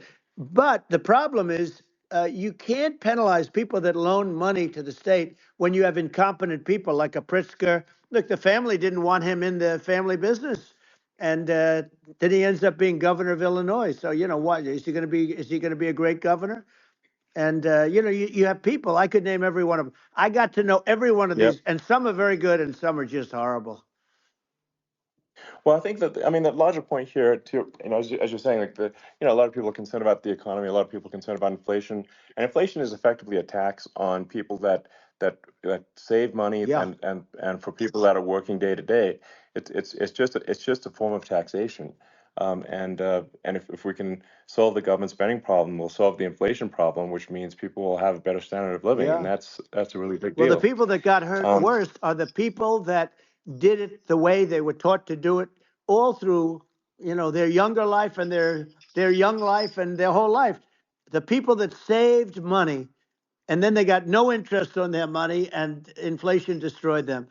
And frankly, they were almost better off if they didn't do anything like that. I mean, those people have been absolutely decimated, and we're going to bring those people back and help those people. We've got to get the prices down. When I look at bacon costing 4 or 5 times more than it did a few years ago, sure. when you look at some of the food products in grocery stores, people go, they can't believe it. They used to be able to buy a whole cart, and today, a lot of people just don't have the money. They go in and they can't buy anything. They look at Yeah. it's sticker I shock. think They it. call it Yeah. sticker shock, right? I think it really just comes, like I said, I think it just comes down to really, I guess, two things, which is that if you solve government overspending, you solve inflation, which improves living Right. standards of the average person, and then if you deregulate, like have sensible regulations, so because a lot of the regulations are nonsensical and cause the cost to be extreme for no reason, but unless you've got effective deregulation, like Reagan did a great job on deregulation in the 80s, but it's been 40 years since we had That's at right. anyone really. I mean, during your administration, we made some progress, but I think uh, there's opportunity to make, I think, radical progress with sensible regulation. Yeah. And if Well, Elon, those two things, yeah, those are the big yeah, deals. we set a record. We did more deregulation and more restrictions on all of the different businesses than any other president. Remember, I had the rule for every one we put in, you have to get rid of 10 or 12. And we did Yeah. radical cuts on all of that. And a lot of that's being put back by this administration. And we did radical cuts on things that weren't necessary. But we were all set. You know, we had the best economy ever maybe in the world. And then what happened is COVID came in and we had to focus on that and nobody knew what it was. And I always say I got good marks on economy, good marks on military. We knocked out ISIS. We did so many different things. We rebuilt. But, you know, I never got the credit that we really deserved on what we did with COVID. We never got the credit. But had that not happened, a gift from China, from Wuhan, came in from Wuhan, the Wuhan labs, and I always said it, and it turned out to be right. But had that not happened, we were set to start reducing debt. We were going to reduce taxes further. I gave the largest tax cuts, and we were going to reduce taxes still further for middle-income people, not only businesses. But we did it for businesses because they're the ones that's why we had the great job numbers. But we were set to really start reducing debt. And, you know, we're sitting on the biggest pile of liquid gold anywhere in the world, bigger than Saudi Arabia, bigger than Russia. And we were going to drill and we were going to make so much money. We were going to supply Europe with oil. I had stopped the Russian pipeline and we were going to supply them with oil and gas. We were going to make a fortune. And then the COVID came in and we really had to divert. Then what happened is when they came in, you know, we kept a lot of businesses alive. If I didn't do what we did, we would have had a 1929 type depression. But the problem is when Biden came in, he got trillions of dollars and just started spending it stupidly. You didn't need it anymore. You know, we got over that bad period where everybody was dying and feeling, you know, it was just not a good period. Interestingly, you know, during his administration, many more people died during his administration of COVID than during my administration, and we really got the brunt of it. But people don't realize more people died during his administration than ours. But it diverted us from doing what I wanted to do. But we had the greatest for, you know, almost 3 years. We had the great, and you know that probably better than anybody. So many of your friends said to me, the best years we've ever had in business were during the Trump years, and also said that African American, Hispanic American were so incredible. They were having the best. Asian American women, men, young people without a diploma, young people that graduated from the best colleges, from MIT, from the Wharton School, from all of the great colleges, Harvard. They were doing better, and people without a diploma were doing better, and everybody was happy. And then COVID came, and we had the problem is they spent trillions and trillions of dollars. They wasted. They shouldn't have taken any money, and we wouldn't be having inflation right now, which is killing our country. Yeah, absolutely. I mean, I should probably say something about, like, you know, maybe my views on, you know, climate change and oil and gas, because I think I'm probably different from what most people would assume, because my views are actually pretty, I think, moderate in this regard, which is that I don't think we should vilify the oil and gas industry and the people that have worked very hard in those industries to provide the necessary energy to support the economy. And if we were to stop using oil and gas right now, we would all be starving, and the economy would collapse. So it's, you know, I don't think it's right to sort of vilify the oil and gas industry. You know, the world has a certain demand for oil and gas, and it's probably better if the United States provides that than some other countries. Sure. And it would help with prosperity in the U.S. And at the same time, obviously, my view is like, we do over time want to move to a sustainable energy economy, because eventually you do run out of. I mean, you run out of oil and gas. It's not there for. It's not infinite. And there is some risk. I think the risk is not as high as you know, a lot of people say it is with respect to global warming. But I think if you just keep increasing the parts per million in the atmosphere long enough, eventually it actually simply gets uncomfortable to breathe. People don't realize this. If you go past 1,000 parts per million of CO2, you start getting headaches and nausea. And so we're now in the sort of 400 range. We're adding, I think, about roughly 2 parts per million per year. So I mean, it still gives us. So what it means is like we still have quite a bit of time, but so there's not like we don't need to rush, and we don't need to like stop farmers from farming, or prevent people from having steaks, or Right. basic stuff like Right. that. Like you can leave the farmers alone. I agree. in How my crazy opinion. is that, where I mean, you have farmers that are not allowed to farm anymore and have to get rid of their cattle, and the whole world is yeah, a that's little silly. crazy, but it's largely taken its lead from us. I do say, though, I've heard in terms of the fossil fuel, because even to create your electric car and create the electricity needed for the electric car, fossil fuel is what really creates that at the generating plants. And, so you sort of can't get away from it at this moment. I mean, someday you might be able to, but I do hear we have anywhere from 100 to 500 years left. Much of it hasn't even been found yet. Yeah. But there are tremendous, like Anwar. I got Anwar in Alaska approved. Ronald Reagan couldn't do it. Nobody could do it. Everybody tried. Nobody could do it. I got it approved. The first thing that Biden did was unimprove to get rid of it. He ended Yeah. it. His secretary went in and she ended it. And what a disgrace. That's Anwar. That's bigger, or they think it could be bigger than Saudi Arabia in Alaska. Could be bigger than Saudi Arabia. But they went in and they terminated it. And I'll get it going very quickly, because not only is it big for Alaska, I mean, you talk about economic development, that for the United States, I mean, that is, they say, bigger than Saudi Arabia or the same size, and pure, Yeah. really good stuff. And, they end it. So I think we have, perhaps hundreds of years left. Nobody really knows. But during that Yeah. I mean, time, my something will estimate. come around that will be Yeah. very good. Yeah. Yeah. Well, I mean, and my estimate would be, a little more aggressive than that. But it's not the sort of like we're all going to die in 5 years stuff. That's obviously BS. Um, but I mean, my view is like if you just look at sort of the parts per million that increments every year, you get sort of 2 or 3 parts per million every year of CO2.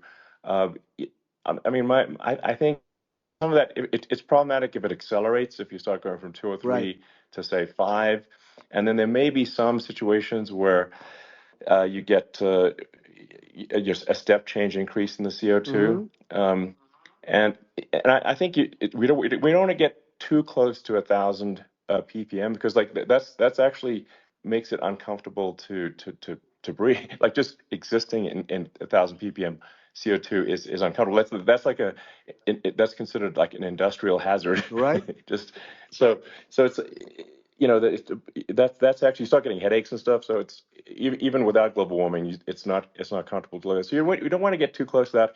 But I mean, I think I think we want to just move over, and like, and if I don't know, 50 to 100 years from now, we're I don't know, mostly sustainable, I think that'll probably be okay. So it's not like the house is on fire immediately, but I think it is something we need to move towards. And on on balance, it's probably better to move there faster than slower. But like I said, without vilifying the oil and gas industry, and without causing hardship in the short term, I think this can be done. Without but people can still have a stake, and they can still drive gasoline Sure. cars, and it's okay. It's like, it's not. I don't think we should vilify people for it, but I think we should just generally lean in the direction of sustainability. And I actually think solar is going to be a majority of Earth's energy generation in the future, and it's certainly trending that way. And so you get the solar power, combine that with batteries, so because obviously the sun doesn't shine at night, and then you use that to charge the electric cars, and you have a long-term sustainable solution. And that's what Tesla's trying to move things towards, and I think we've made a lot of progress in that regard. But when you look at our cars, we don't believe environmentalism, that caring about the environment should mean that you have to suffer. So we make sure that our cars are beautiful, that they drive well, that they're fast, they're sexy. I mean, they're cool. In fact, literally, I made this sexy joke: Model S, Model 3, Model X, and Y spells out sexy. It's probably the most expensive joke out there. But I don't know, I like cheesy humor, So, but I'm a big fan of, like, let's have an inspiring future, and let's work towards a better future, and we can do so without demonizing Right. people. I'm okay. It's very interesting. You use the word global warming, and today they use the word climate change because you have some places that go up, and so they were getting themselves in a little trouble with the word global warming because not every place is warming. Some places are going the opposite direction. But I'm sort of waiting for you to come up with solar panels on the roofs of your cars and on the trunks of the cars, and it just seems like something that at some point you will come up with. I'm sure you'll be the first, but it would seem that a solar panel on the roofs, on flat surfaces, on certain surfaces might be good. Yeah. At least in certain areas of the country where you have the world Sure. where you have the sun. But I would think, and I have no idea because that's not my world, but I would think that this would be something that would be interesting. But the one thing that I don't understand is that people talk about global warming or they talk about climate change, but they never talk about nuclear warming. And to me, Sure. that's an immediate problem because you have, as I said, 5 countries where you have major nuclear, and probably some others are getting there, and that's very dangerous. That's where you need a strong American president because you don't want to have this proliferation. But you have 5 countries and getting more. China is much less than us right now, but they're going to catch us sooner than people think. They're way lower. Russia and us are number 1, and I mean, we're sort of tied. And China is far behind, but they're developing at a level that you're not surprised to hear very fast. They'll end up catching up, maybe even surpassing. But to me, the biggest problem is not climate change. It's not, and everything's a problem, but it's degrees. To me, the big problem is the nuclear power. The power of nuclear is so great. And when I talk about I'll prevent World War III, I will. But the truth is that you have to, because this is no longer army tanks going back and forth and shooting at each other. This is a level of destruction and power that nobody's ever seen before. Yeah, and actually, there's the bad side of nuclear, which is a nuclear war, very bad side. But there's also, I think, nuclear electricity generation is underrated. You're right. And it's actually, people have this fear of nuclear electricity generation, but it's actually one of the safest forms of electricity generation. It's just a huge misunderstanding. And if you look at the injuries and deaths, caused by, say, I mean, I'm not going to try to pick on coal mining, but just any kind of mining operation. And there's a certain number of injuries and deaths per year. And you compare that to nuclear. Nuclear is actually way better. So it's underrated as an electricity source, and I think it's something that's worth reconsidering. But there's so much regulation that people can't get it done. So that maybe they'll have to change the name. The name is it's a rough name. There are some areas like when you see what happened in bad branding. Right, we'll have to rebrand it. We'll have to give it a good name. We'll name it after you or something.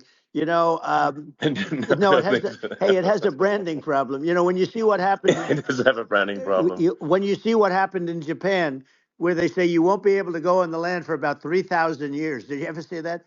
And in Russia, where they had the problem, where they there's a lot of bad things happened, and they have a problem. And they say that in 2,000 years, people will start to occupy the land again. You realize it's pretty bad. No, that's not true. But you're right about it. It's amazing. It's actually not that bad. So like after Fukushima happened in Japan, like people were asking me in California, are we worried about like a nuclear cloud coming from Japan? I'm like, no, that's crazy. It's actually not even dangerous in Fukushima. I actually flew there and ate locally grown vegetables on TV to prove it. And I donated a solar water treatment, a solar powered system for a water treatment plant.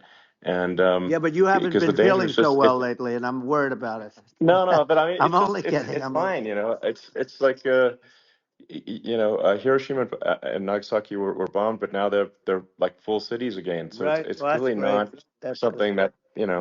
That's Um, great. so it's not as scary as people think, basically. But Yeah. um, let's see. Are there some other topics we should touch on?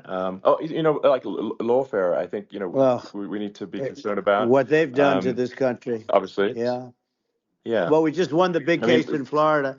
This was a Biden administration did something that's never been done in this country, and that's go after their political opponent, me, with this nonsense and just nonsense. And the big case in Florida we won, but they always pick a judge and a jury, and they use the local DAs, they use the local attorney generals, like Fani, Fani, spelled yeah, Fani, Fani, and it's yeah, all a big hoax, and it's all run from there. Like in Manhattan, the one of the top people from the Justice Department went in, ran Manhattan, ran the state. The Letitia James deal was run by a person from the Department of Justice, Biden. They've never done this before, sure, and they set up a very bad precedent. It's called lawfare, warfare.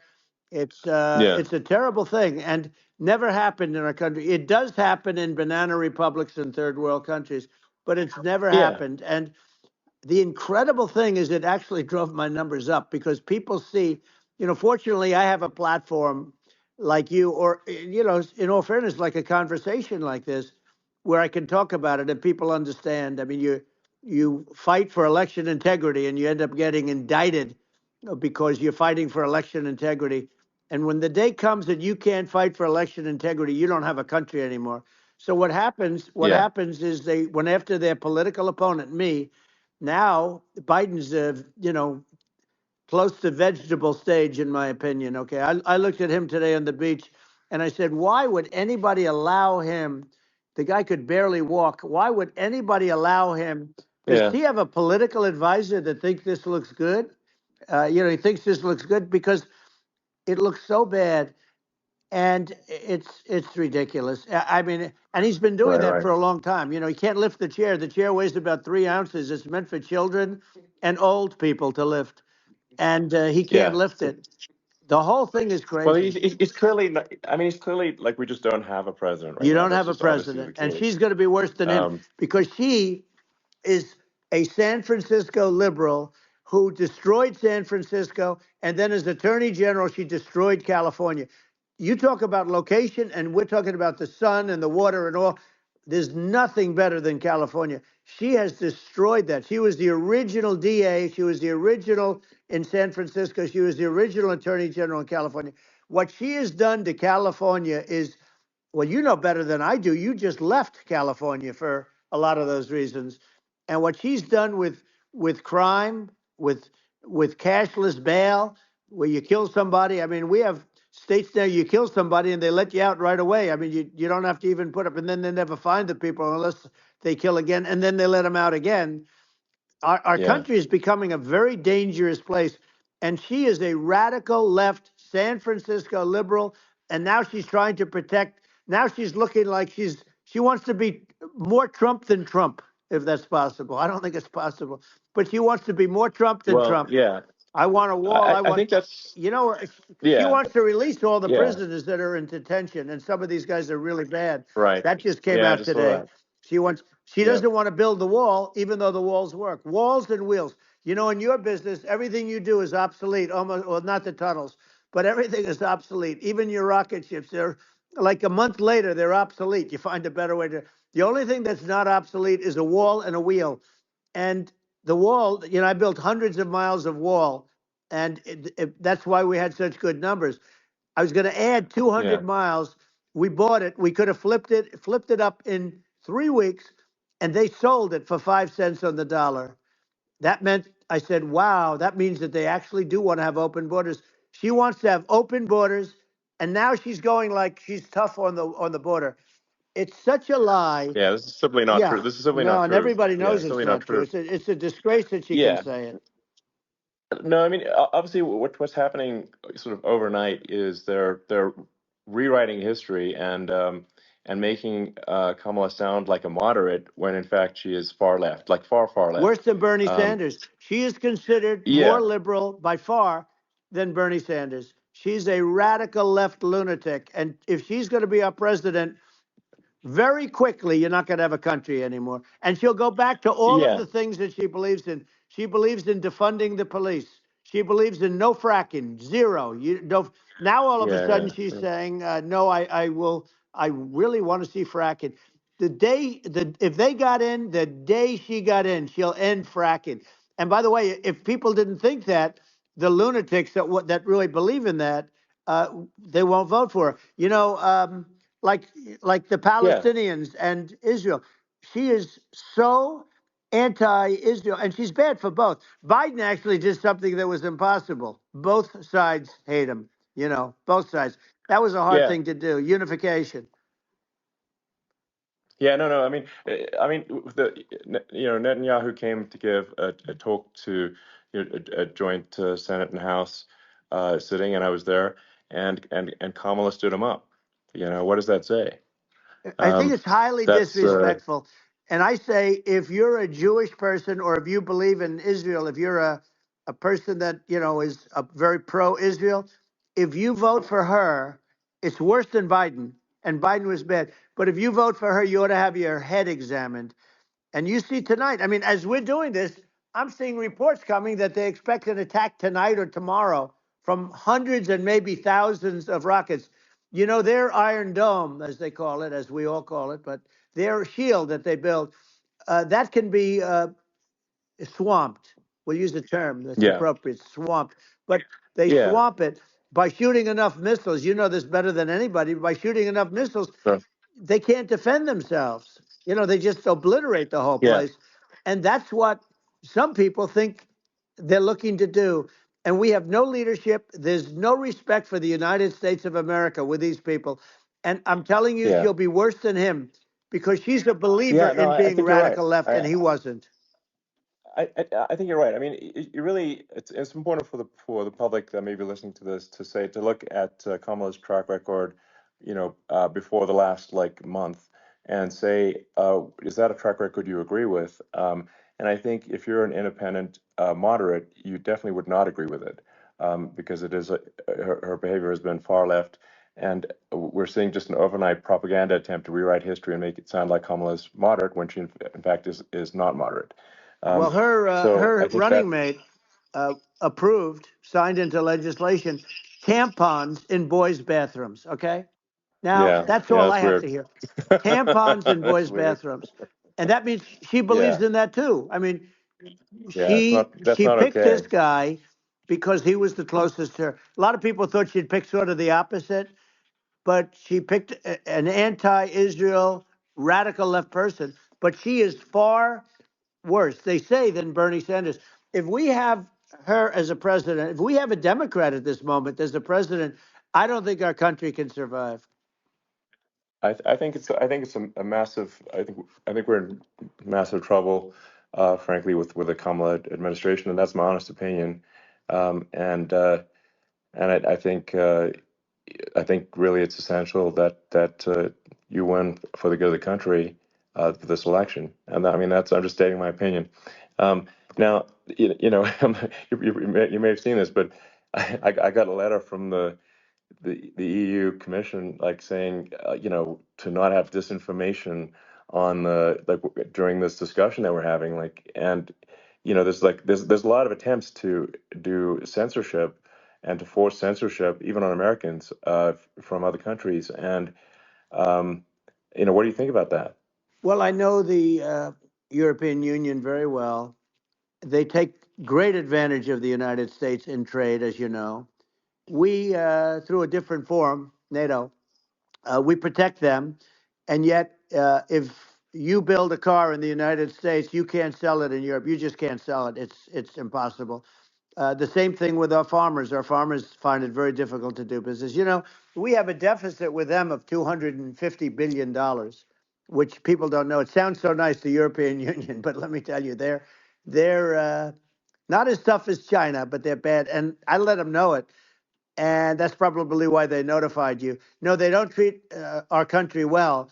We defend them, you know, with Ukraine. So we're in for 250 billion, and they're in for about 71 billion, and they have the same size. It's if you add up the European nations that in terms of an economy, it's about the same size. When you say as us, and they're in, Yeah. and they're in much greater risk. They're right there. We have an ocean separating us from, in this case, the enemy would be Russia. It used to be for the Yeah. Soviet Union, but let's assume they're close enough. And what happens is they're in for 70 something million. I think even less than that, billion, and we're in for about 250 billion, and it could be a lot higher than that. And I say, why aren't you going to equalize? Why aren't they paying what we're paying? And they're in much more, it's much more important for them because of the fact that, they're right near there. I mean, they're all sort of in that location. We're not. But Yeah. they should, and I did it with NATO. There were only 7 countries that were paid up in NATO out of 28 at the time. And the United States Yeah. was the United States was subsidizing NATO, tremendously subsidizing NATO. And I said, I went Yeah. in and I said, you Yeah. got to pay up. If you don't pay up, we're not going to defend you any longer. I took a lot of heat, but you know what happened? Billions and billions of dollars came flowing in, and Yeah. I think a lot of the public isn't aware of the fact that the United States pays a disproportionate share of the NATO expenses, and then we get even though taken like advantage of on trade. So think yeah, about it. well, I mean, the point of NATO is defending Europe, and it's it's like then okay, well, why is the United States paying disproportionately more to defend Europe than Europe? That doesn't make sense. That's unfair, and that is an appropriate thing to address. Well, Um, when you talk about so cost cutting and savings and everything else, I mean, honestly, look, there's nobody that feels worse about the Ukraine situation than I do because I know it would have never happened. I know Zelensky. He was very honorable to me because when they went with the Russia hoax and they said I had a phone call with him, he said it was a perfect phone call. It was a great phone call. He could have grandstanded and, said, oh, he was very threatening. He said, no, it was a very nice phone call. I called him up to congratulate him on his win, and you end up getting impeached because these people are yeah, yeah, lunatics. I was talking about the difference from the people within and the enemies on the outside. In many cases, the people from within are more dangerous for our country than the Russias and the Chinas. If you have a smart president, you're not going to have a problem with them. You're going to do things. yeah, Now, they've taken advantage yeah, of us absolutely. incredibly, but you're going to do things with the right person. Yeah, well, I think it's obvious that you're a believer and an advocate of free speech because during your first term as president, you were attacked relentlessly every day, often very unfairly with with false attacks, and you didn't try to shut down the media, you didn't try to inhibit their freedom of speech, and I think that says a lot. Well, the good thing is that you and I have, and some people, very few, we can get the word out. Although sometimes it's hard because they don't want to print it, like we're having a great conversation right now. Kamala wouldn't have this conversation. She can't because she's not No. smart.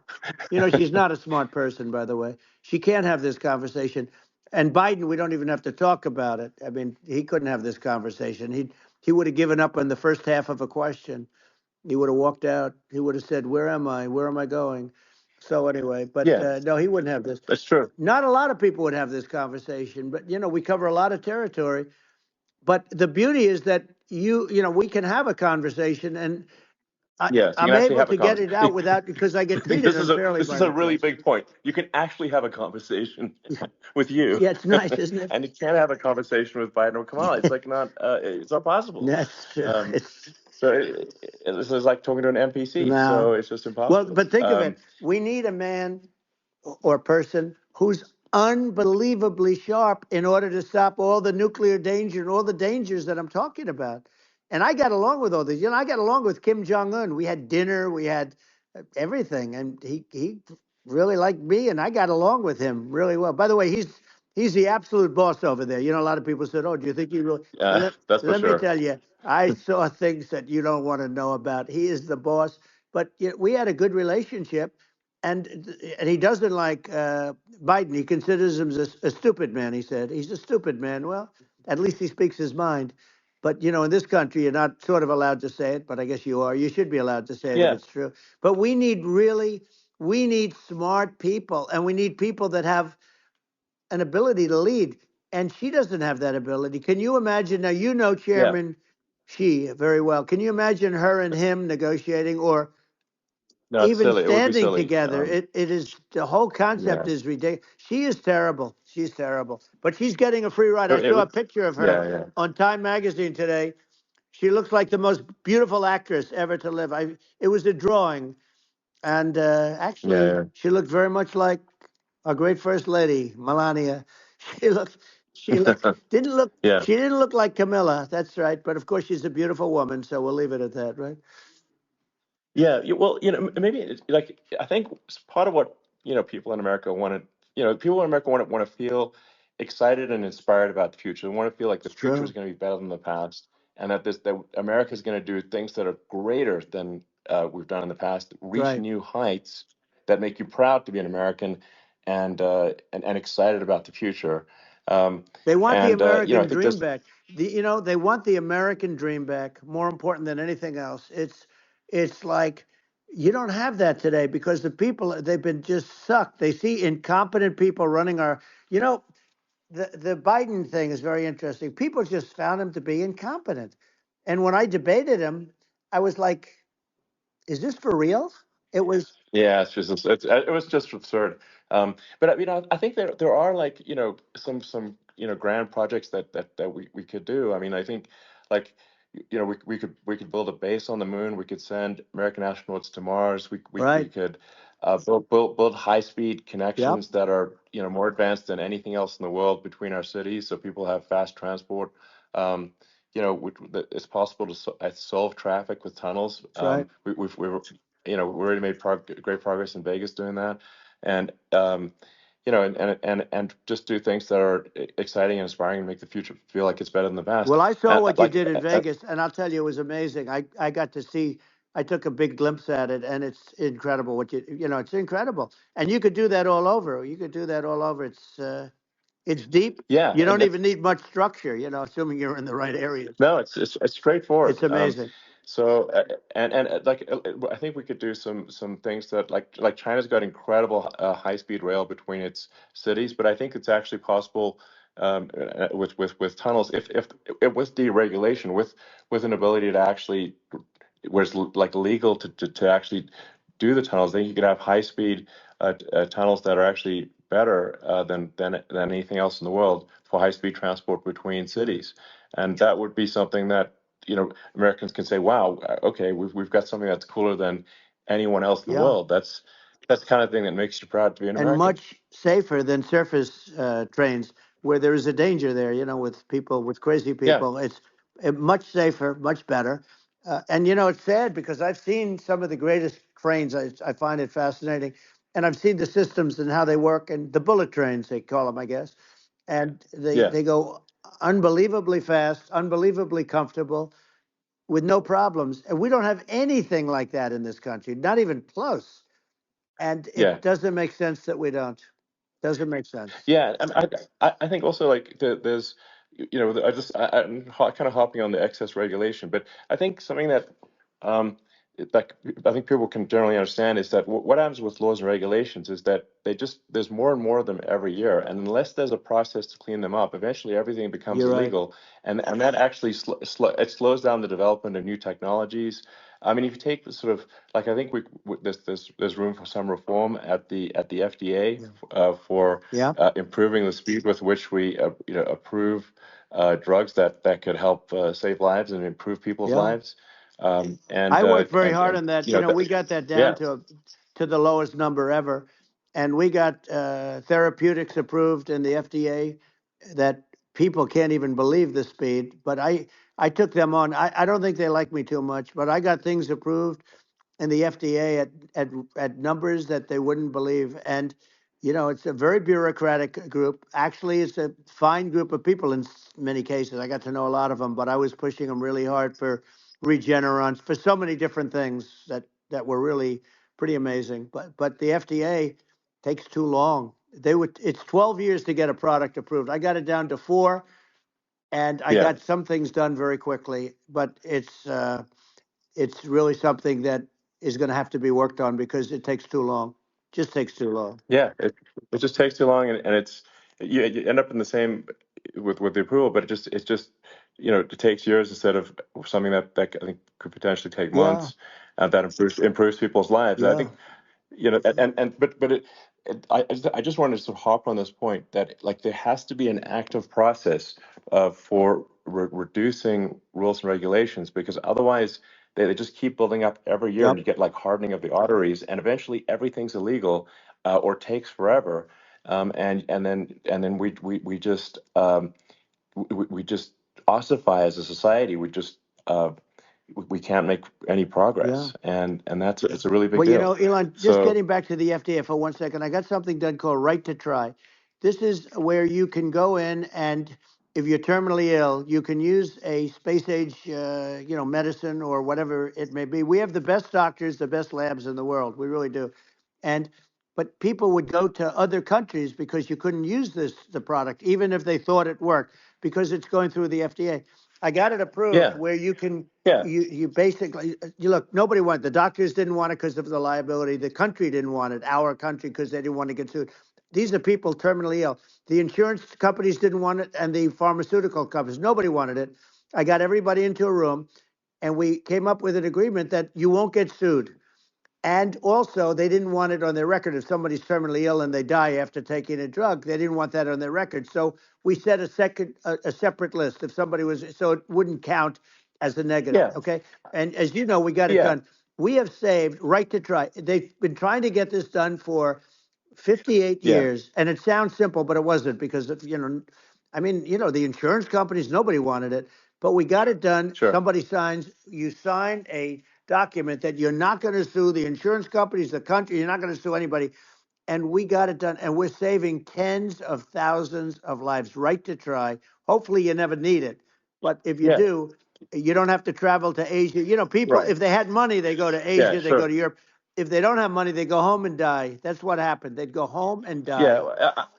Well, I mean, and actually, to give Europe some props here, it's like if a drug is approved in Europe, which has a crazy amount of regulations, it should obviously be approved in the U.S. Yeah. I mean, they get more regulations than we do. So why would a drug be approved in Europe and not in the U.S.? That's crazy. Well, we did it. We did Um, something that really, they've been trying to do it for 50 years and they just couldn't get it done. And I got it done.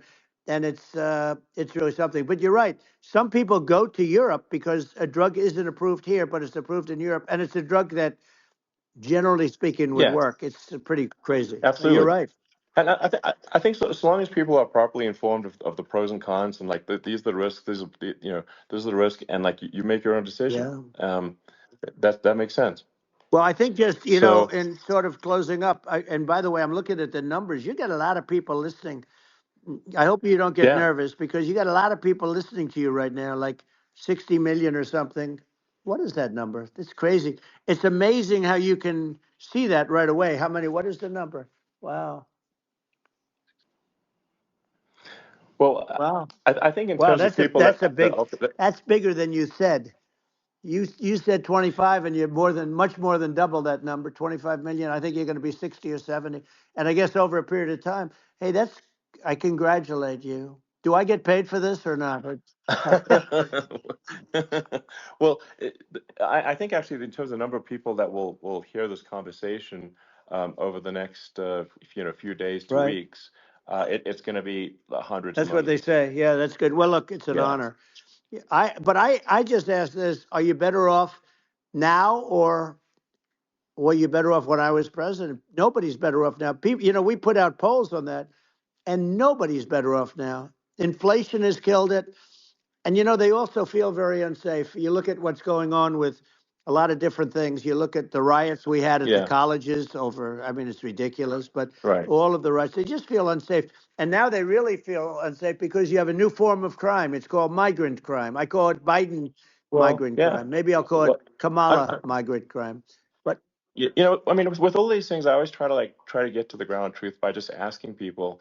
And my mom lives in New York, and I was like, Mom, do you know, have any of your friends, been attacked or assaulted? And she said, yeah, 3 of her friends in 3 separate Crazy. incidents were assaulted just in recent months, just walking around the streets of New York. And I said, well, what happened to the people that assaulted them? Oh, nothing. They got away. Like, and they just know They that always get away. nothing's going. And they don't ever, and they don't even bother reporting it because there's not. They know that there's not. They're not going to. People are not going to get prosecuted. They just let violent criminals out in New York. The with, only with one that zero gets bail. prosecuted is Donald Trump. They prosecute Trump. Yeah, I mean it's just obviously messed up. Oh, it's terrible. If violent criminals are being getting off scot Yep. free, and meanwhile the New York spending massive resources prosecuting you, and it's like what's this and I think the sort of sensible public looks at this and says, what the heck's going on here? This is obviously abuse of the legal system. The legal system is supposed to be protecting the public right. from violent criminals, and it should be obviously allowing the public to make their own decision about who should be president, as opposed to some legal case. Once they start this precedent, because this can go on with the next one. I mean, this is a very bad precedent what they're doing in terms of going after their political opponent, and that's all it is. It's going after their political opponent, and Yeah. and then you get a judge who's a strong Democrat, and I'm being nice when I say that. In many cases, crooked as hell. But you get a judge, and you go into an area where a Republican gets 3 or 4% of the vote, and you'll have a jury pool Yeah. with people that hate Republicans or hate. It could Sure. also be the other way, though, Of course. because it could start the other way in areas where they hate Exactly. Democrats, and you get into a Yep. Pandora's box. It's a very dangerous thing for this country, and a very dangerous thing even for the state. New York City is Yep, losing. New York absolutely. City and state lose a lot of business over what they did to me, because these people say, we don't want that to happen to us. That's no justice system. You have an unfair system of Yes. justice, and it's costing New York State a tremendous amount of money. People are leaving and companies are leaving, and they won't come back. So, all of that stuff is important. But the economy now is the big thing, and we can turn that economy up so fast, and people are going to be back again. We're going to get rid of Yeah, inflation. I think there's a lot of opportunity. Right. Absolutely. Absolutely. So And I just I, want thi- to I I want to think congratulate you. You've done an amazing job. You have definitely got a fertile mind. We can talk. You and I can talk about rockets it's kind of you to say. Thank you. tunnels. We can talk about tunnels and rockets and electric cars. So many things. And now you're into the AI, and that's going to be another beauty, I'll say. So Yeah. it's an amazing thing you've done, Elon. It's an amazing thing, and I Well, congratulate you. I mean, thank you. And well, I mean, I just say here, here's to an exciting, inspiring future that people can look forward to and be optimistic and excited about what happens next. And that's the kind of future that I think you will bring as president, and that's why I endorse you. Well, I appreciate that. That endorsement meant a lot to me. Not all endorsements mean that much, to be honest. Your endorsement meant a lot. And, we have a phrase, make America great again. It's pretty simple, but it really says that we want to make America great again. And we can do it. We can do it now. But if we were going to suffer another 4 years like we've suffered for the last 4 years, I'm not sure the country can ever come back. That's how bad it is. It's so bad. We have to do a lot I of think that's a things. very real Yeah, risk. it's a big risk. That's a very real risk. Yeah. And it's, I'd just like to note to people listening, like I've not been very political before, and if you look at my record, I've actually been. I'm not like sometimes they try to paint me as like a far right guy, which is absurd because I'm like making electric vehicles and solar and batteries, helping with the environment, and I actually I supported Obama. I stood in line for 6 hours to shake Obama's hand when he was running for president, and so it's not like I'm like some sort of dyed-in-the-wool long-term Republican. I'd call myself, historically a moderate Democrat, but now I feel like we're really at a critical juncture for the country, and I think a lot of people thought the Biden administration would be a moderate administration, but it's not, and obviously we're just going to see an even further left administration with Kamala. That's my honest opinion. I mean, her dad is literally. I mean, she was brought up as an actual. Her dad is a Marxist economist. You can Google it. I mean, it's not a. We're not making this up. That's how she was brought up. So, and we want to have a future that is prosperous, and I think we're just at this critical juncture, and I think this is a case of the America is kind of at a fork in the road, and True. and I think it will take if the path to, like, you are the path to prosperity, and I think Kamala is the opposite. Then that's my honest opinion. I'm gonna get attacked like crazy, and I've also experienced quite a bit of lawfare myself, but I'm just trying to tell people my honest opinion, and I haven't been really active in politics before, and I'm just trying to point out that my track record historically has been moderate, if not moderate, slightly left.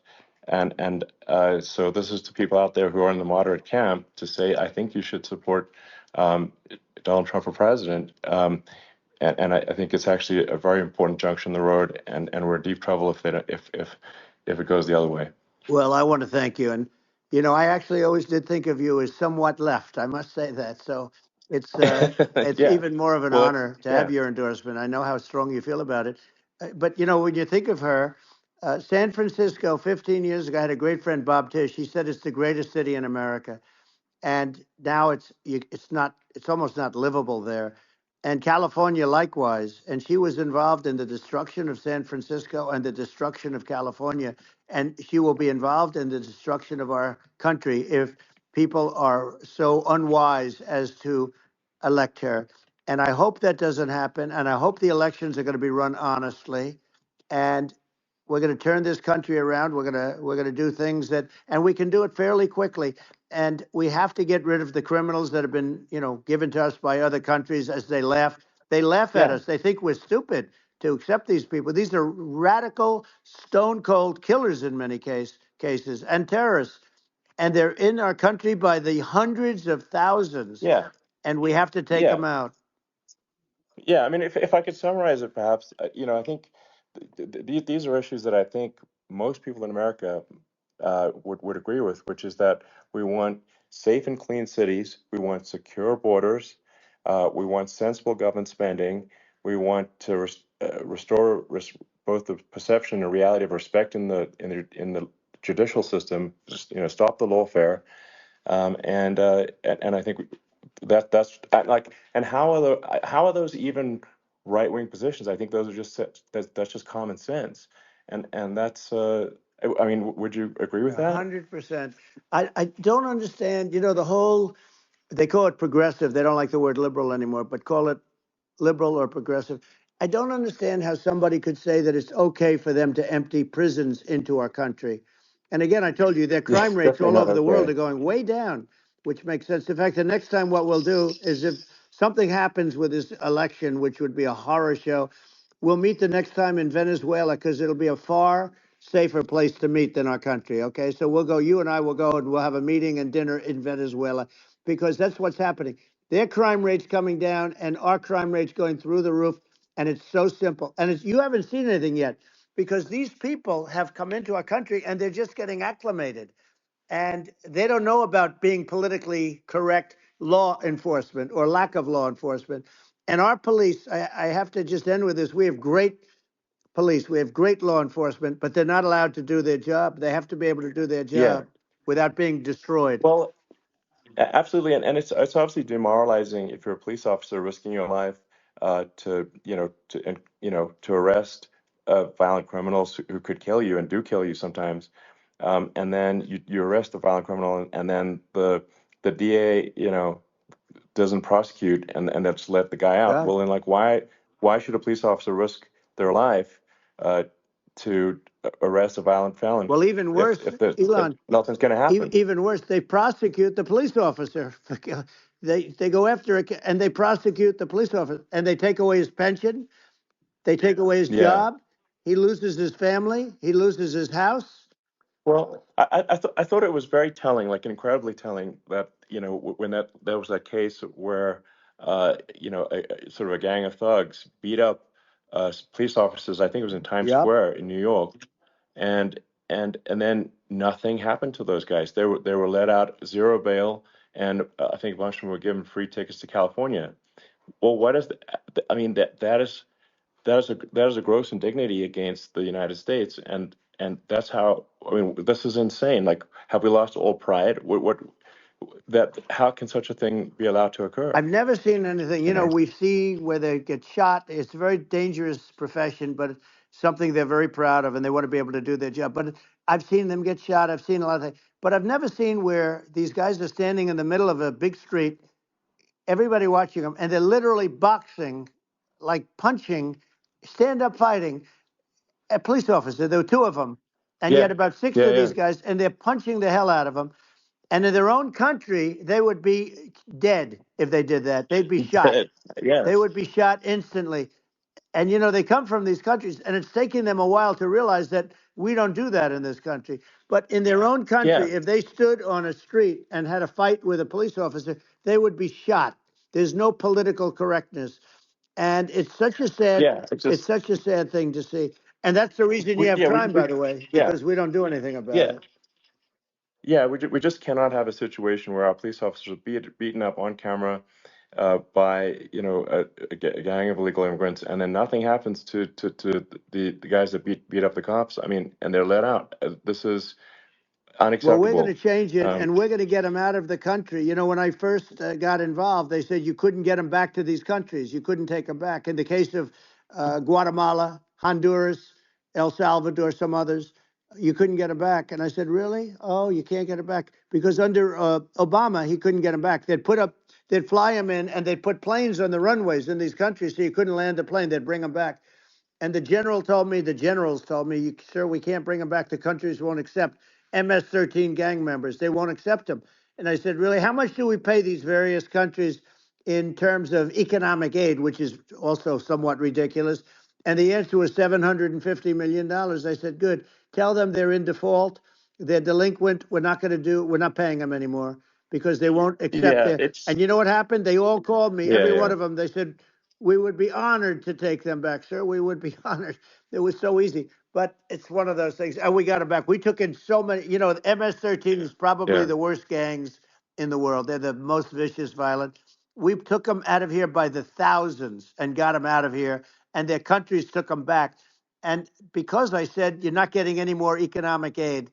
And once I said that, they were nice. They wouldn't take them back for yeah, Obama. They yeah. wouldn't take them back for anybody. And now we have a problem because we have this guy, and they don't take him back anymore with Biden because they don't respect him. Yeah, yeah. It's just gotta be done. We just can't have you know, whether they're citizens or not citizens. We can't have, because they won't prosecute citizens either, not just illegals. So that if it's you can't have violent, you know, repeat violent offenders that are not that don't get That's incarcerated, right. because they will obviously, by definition, continue to you know, hurt people. And I think where part of this comes from is that there's and you know, I do sort of consider myself liberal in some ways. I mean, it's just that you want to have empathy for Right. people. Obviously, you want to have empathy for people. I totally agree with that. You want to have empathy, but you also have to have empathy for the victims of the criminals. And if you just have empathy for the criminals, it's actually shallow empathy. It's not real. You're not thinking. You're one layer deep empathy. You got to say, like, what if you don't incarcerate this person?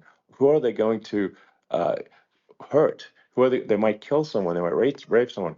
If you don't incarcerate them, you have to have empathy for the victims. And there's a lack of empathy for the victims of the criminals, and too much empathy for the criminals. It doesn't make sense. That's why you want to have deep empathy for society as a whole, not shallow empathy for That's right. criminals. And we have to give our police officers the dignity and the respect that they deserve. And we have to let them do their job. They can do a great job, but we have to let them do their job. And if we don't do that, it's going to all disappear. There's never been a society like this where you're allowed to do anything you want and nothing happens. And I'm talking about violent crime. And it's going to get more violent because these are really, really violent people. And we're going to get them out of our country, and we're going to get them back to because they were sent here by the presidents and by the various people that run those countries. And I know every one of those guys. And they're smart people, and they're streetwise people. And they really think that the USA is stupid. They think we're run by stupid people, and they happen to be right. But when I was there, we had no problem. We got them out. We took out thousands of MS-13 gang members. We brought them back. And now, again, it's the same old story. We don't do it. And they actually gave them a big increase in aid. They raised it up to billions of dollars, and they get nothing for it. So, you know, I hope everybody's going to vote for Trump, and we're going to get this country straight. Yeah. And I didn't need this. I'm like you. I didn't need this. I had a very nice Yeah. life. I didn't need to go through court systems and go through all the other stuff and run at the Sure. same time. I have to run. I have to go through fake trials with, in some cases, corrupt judges, totally corrupt judges.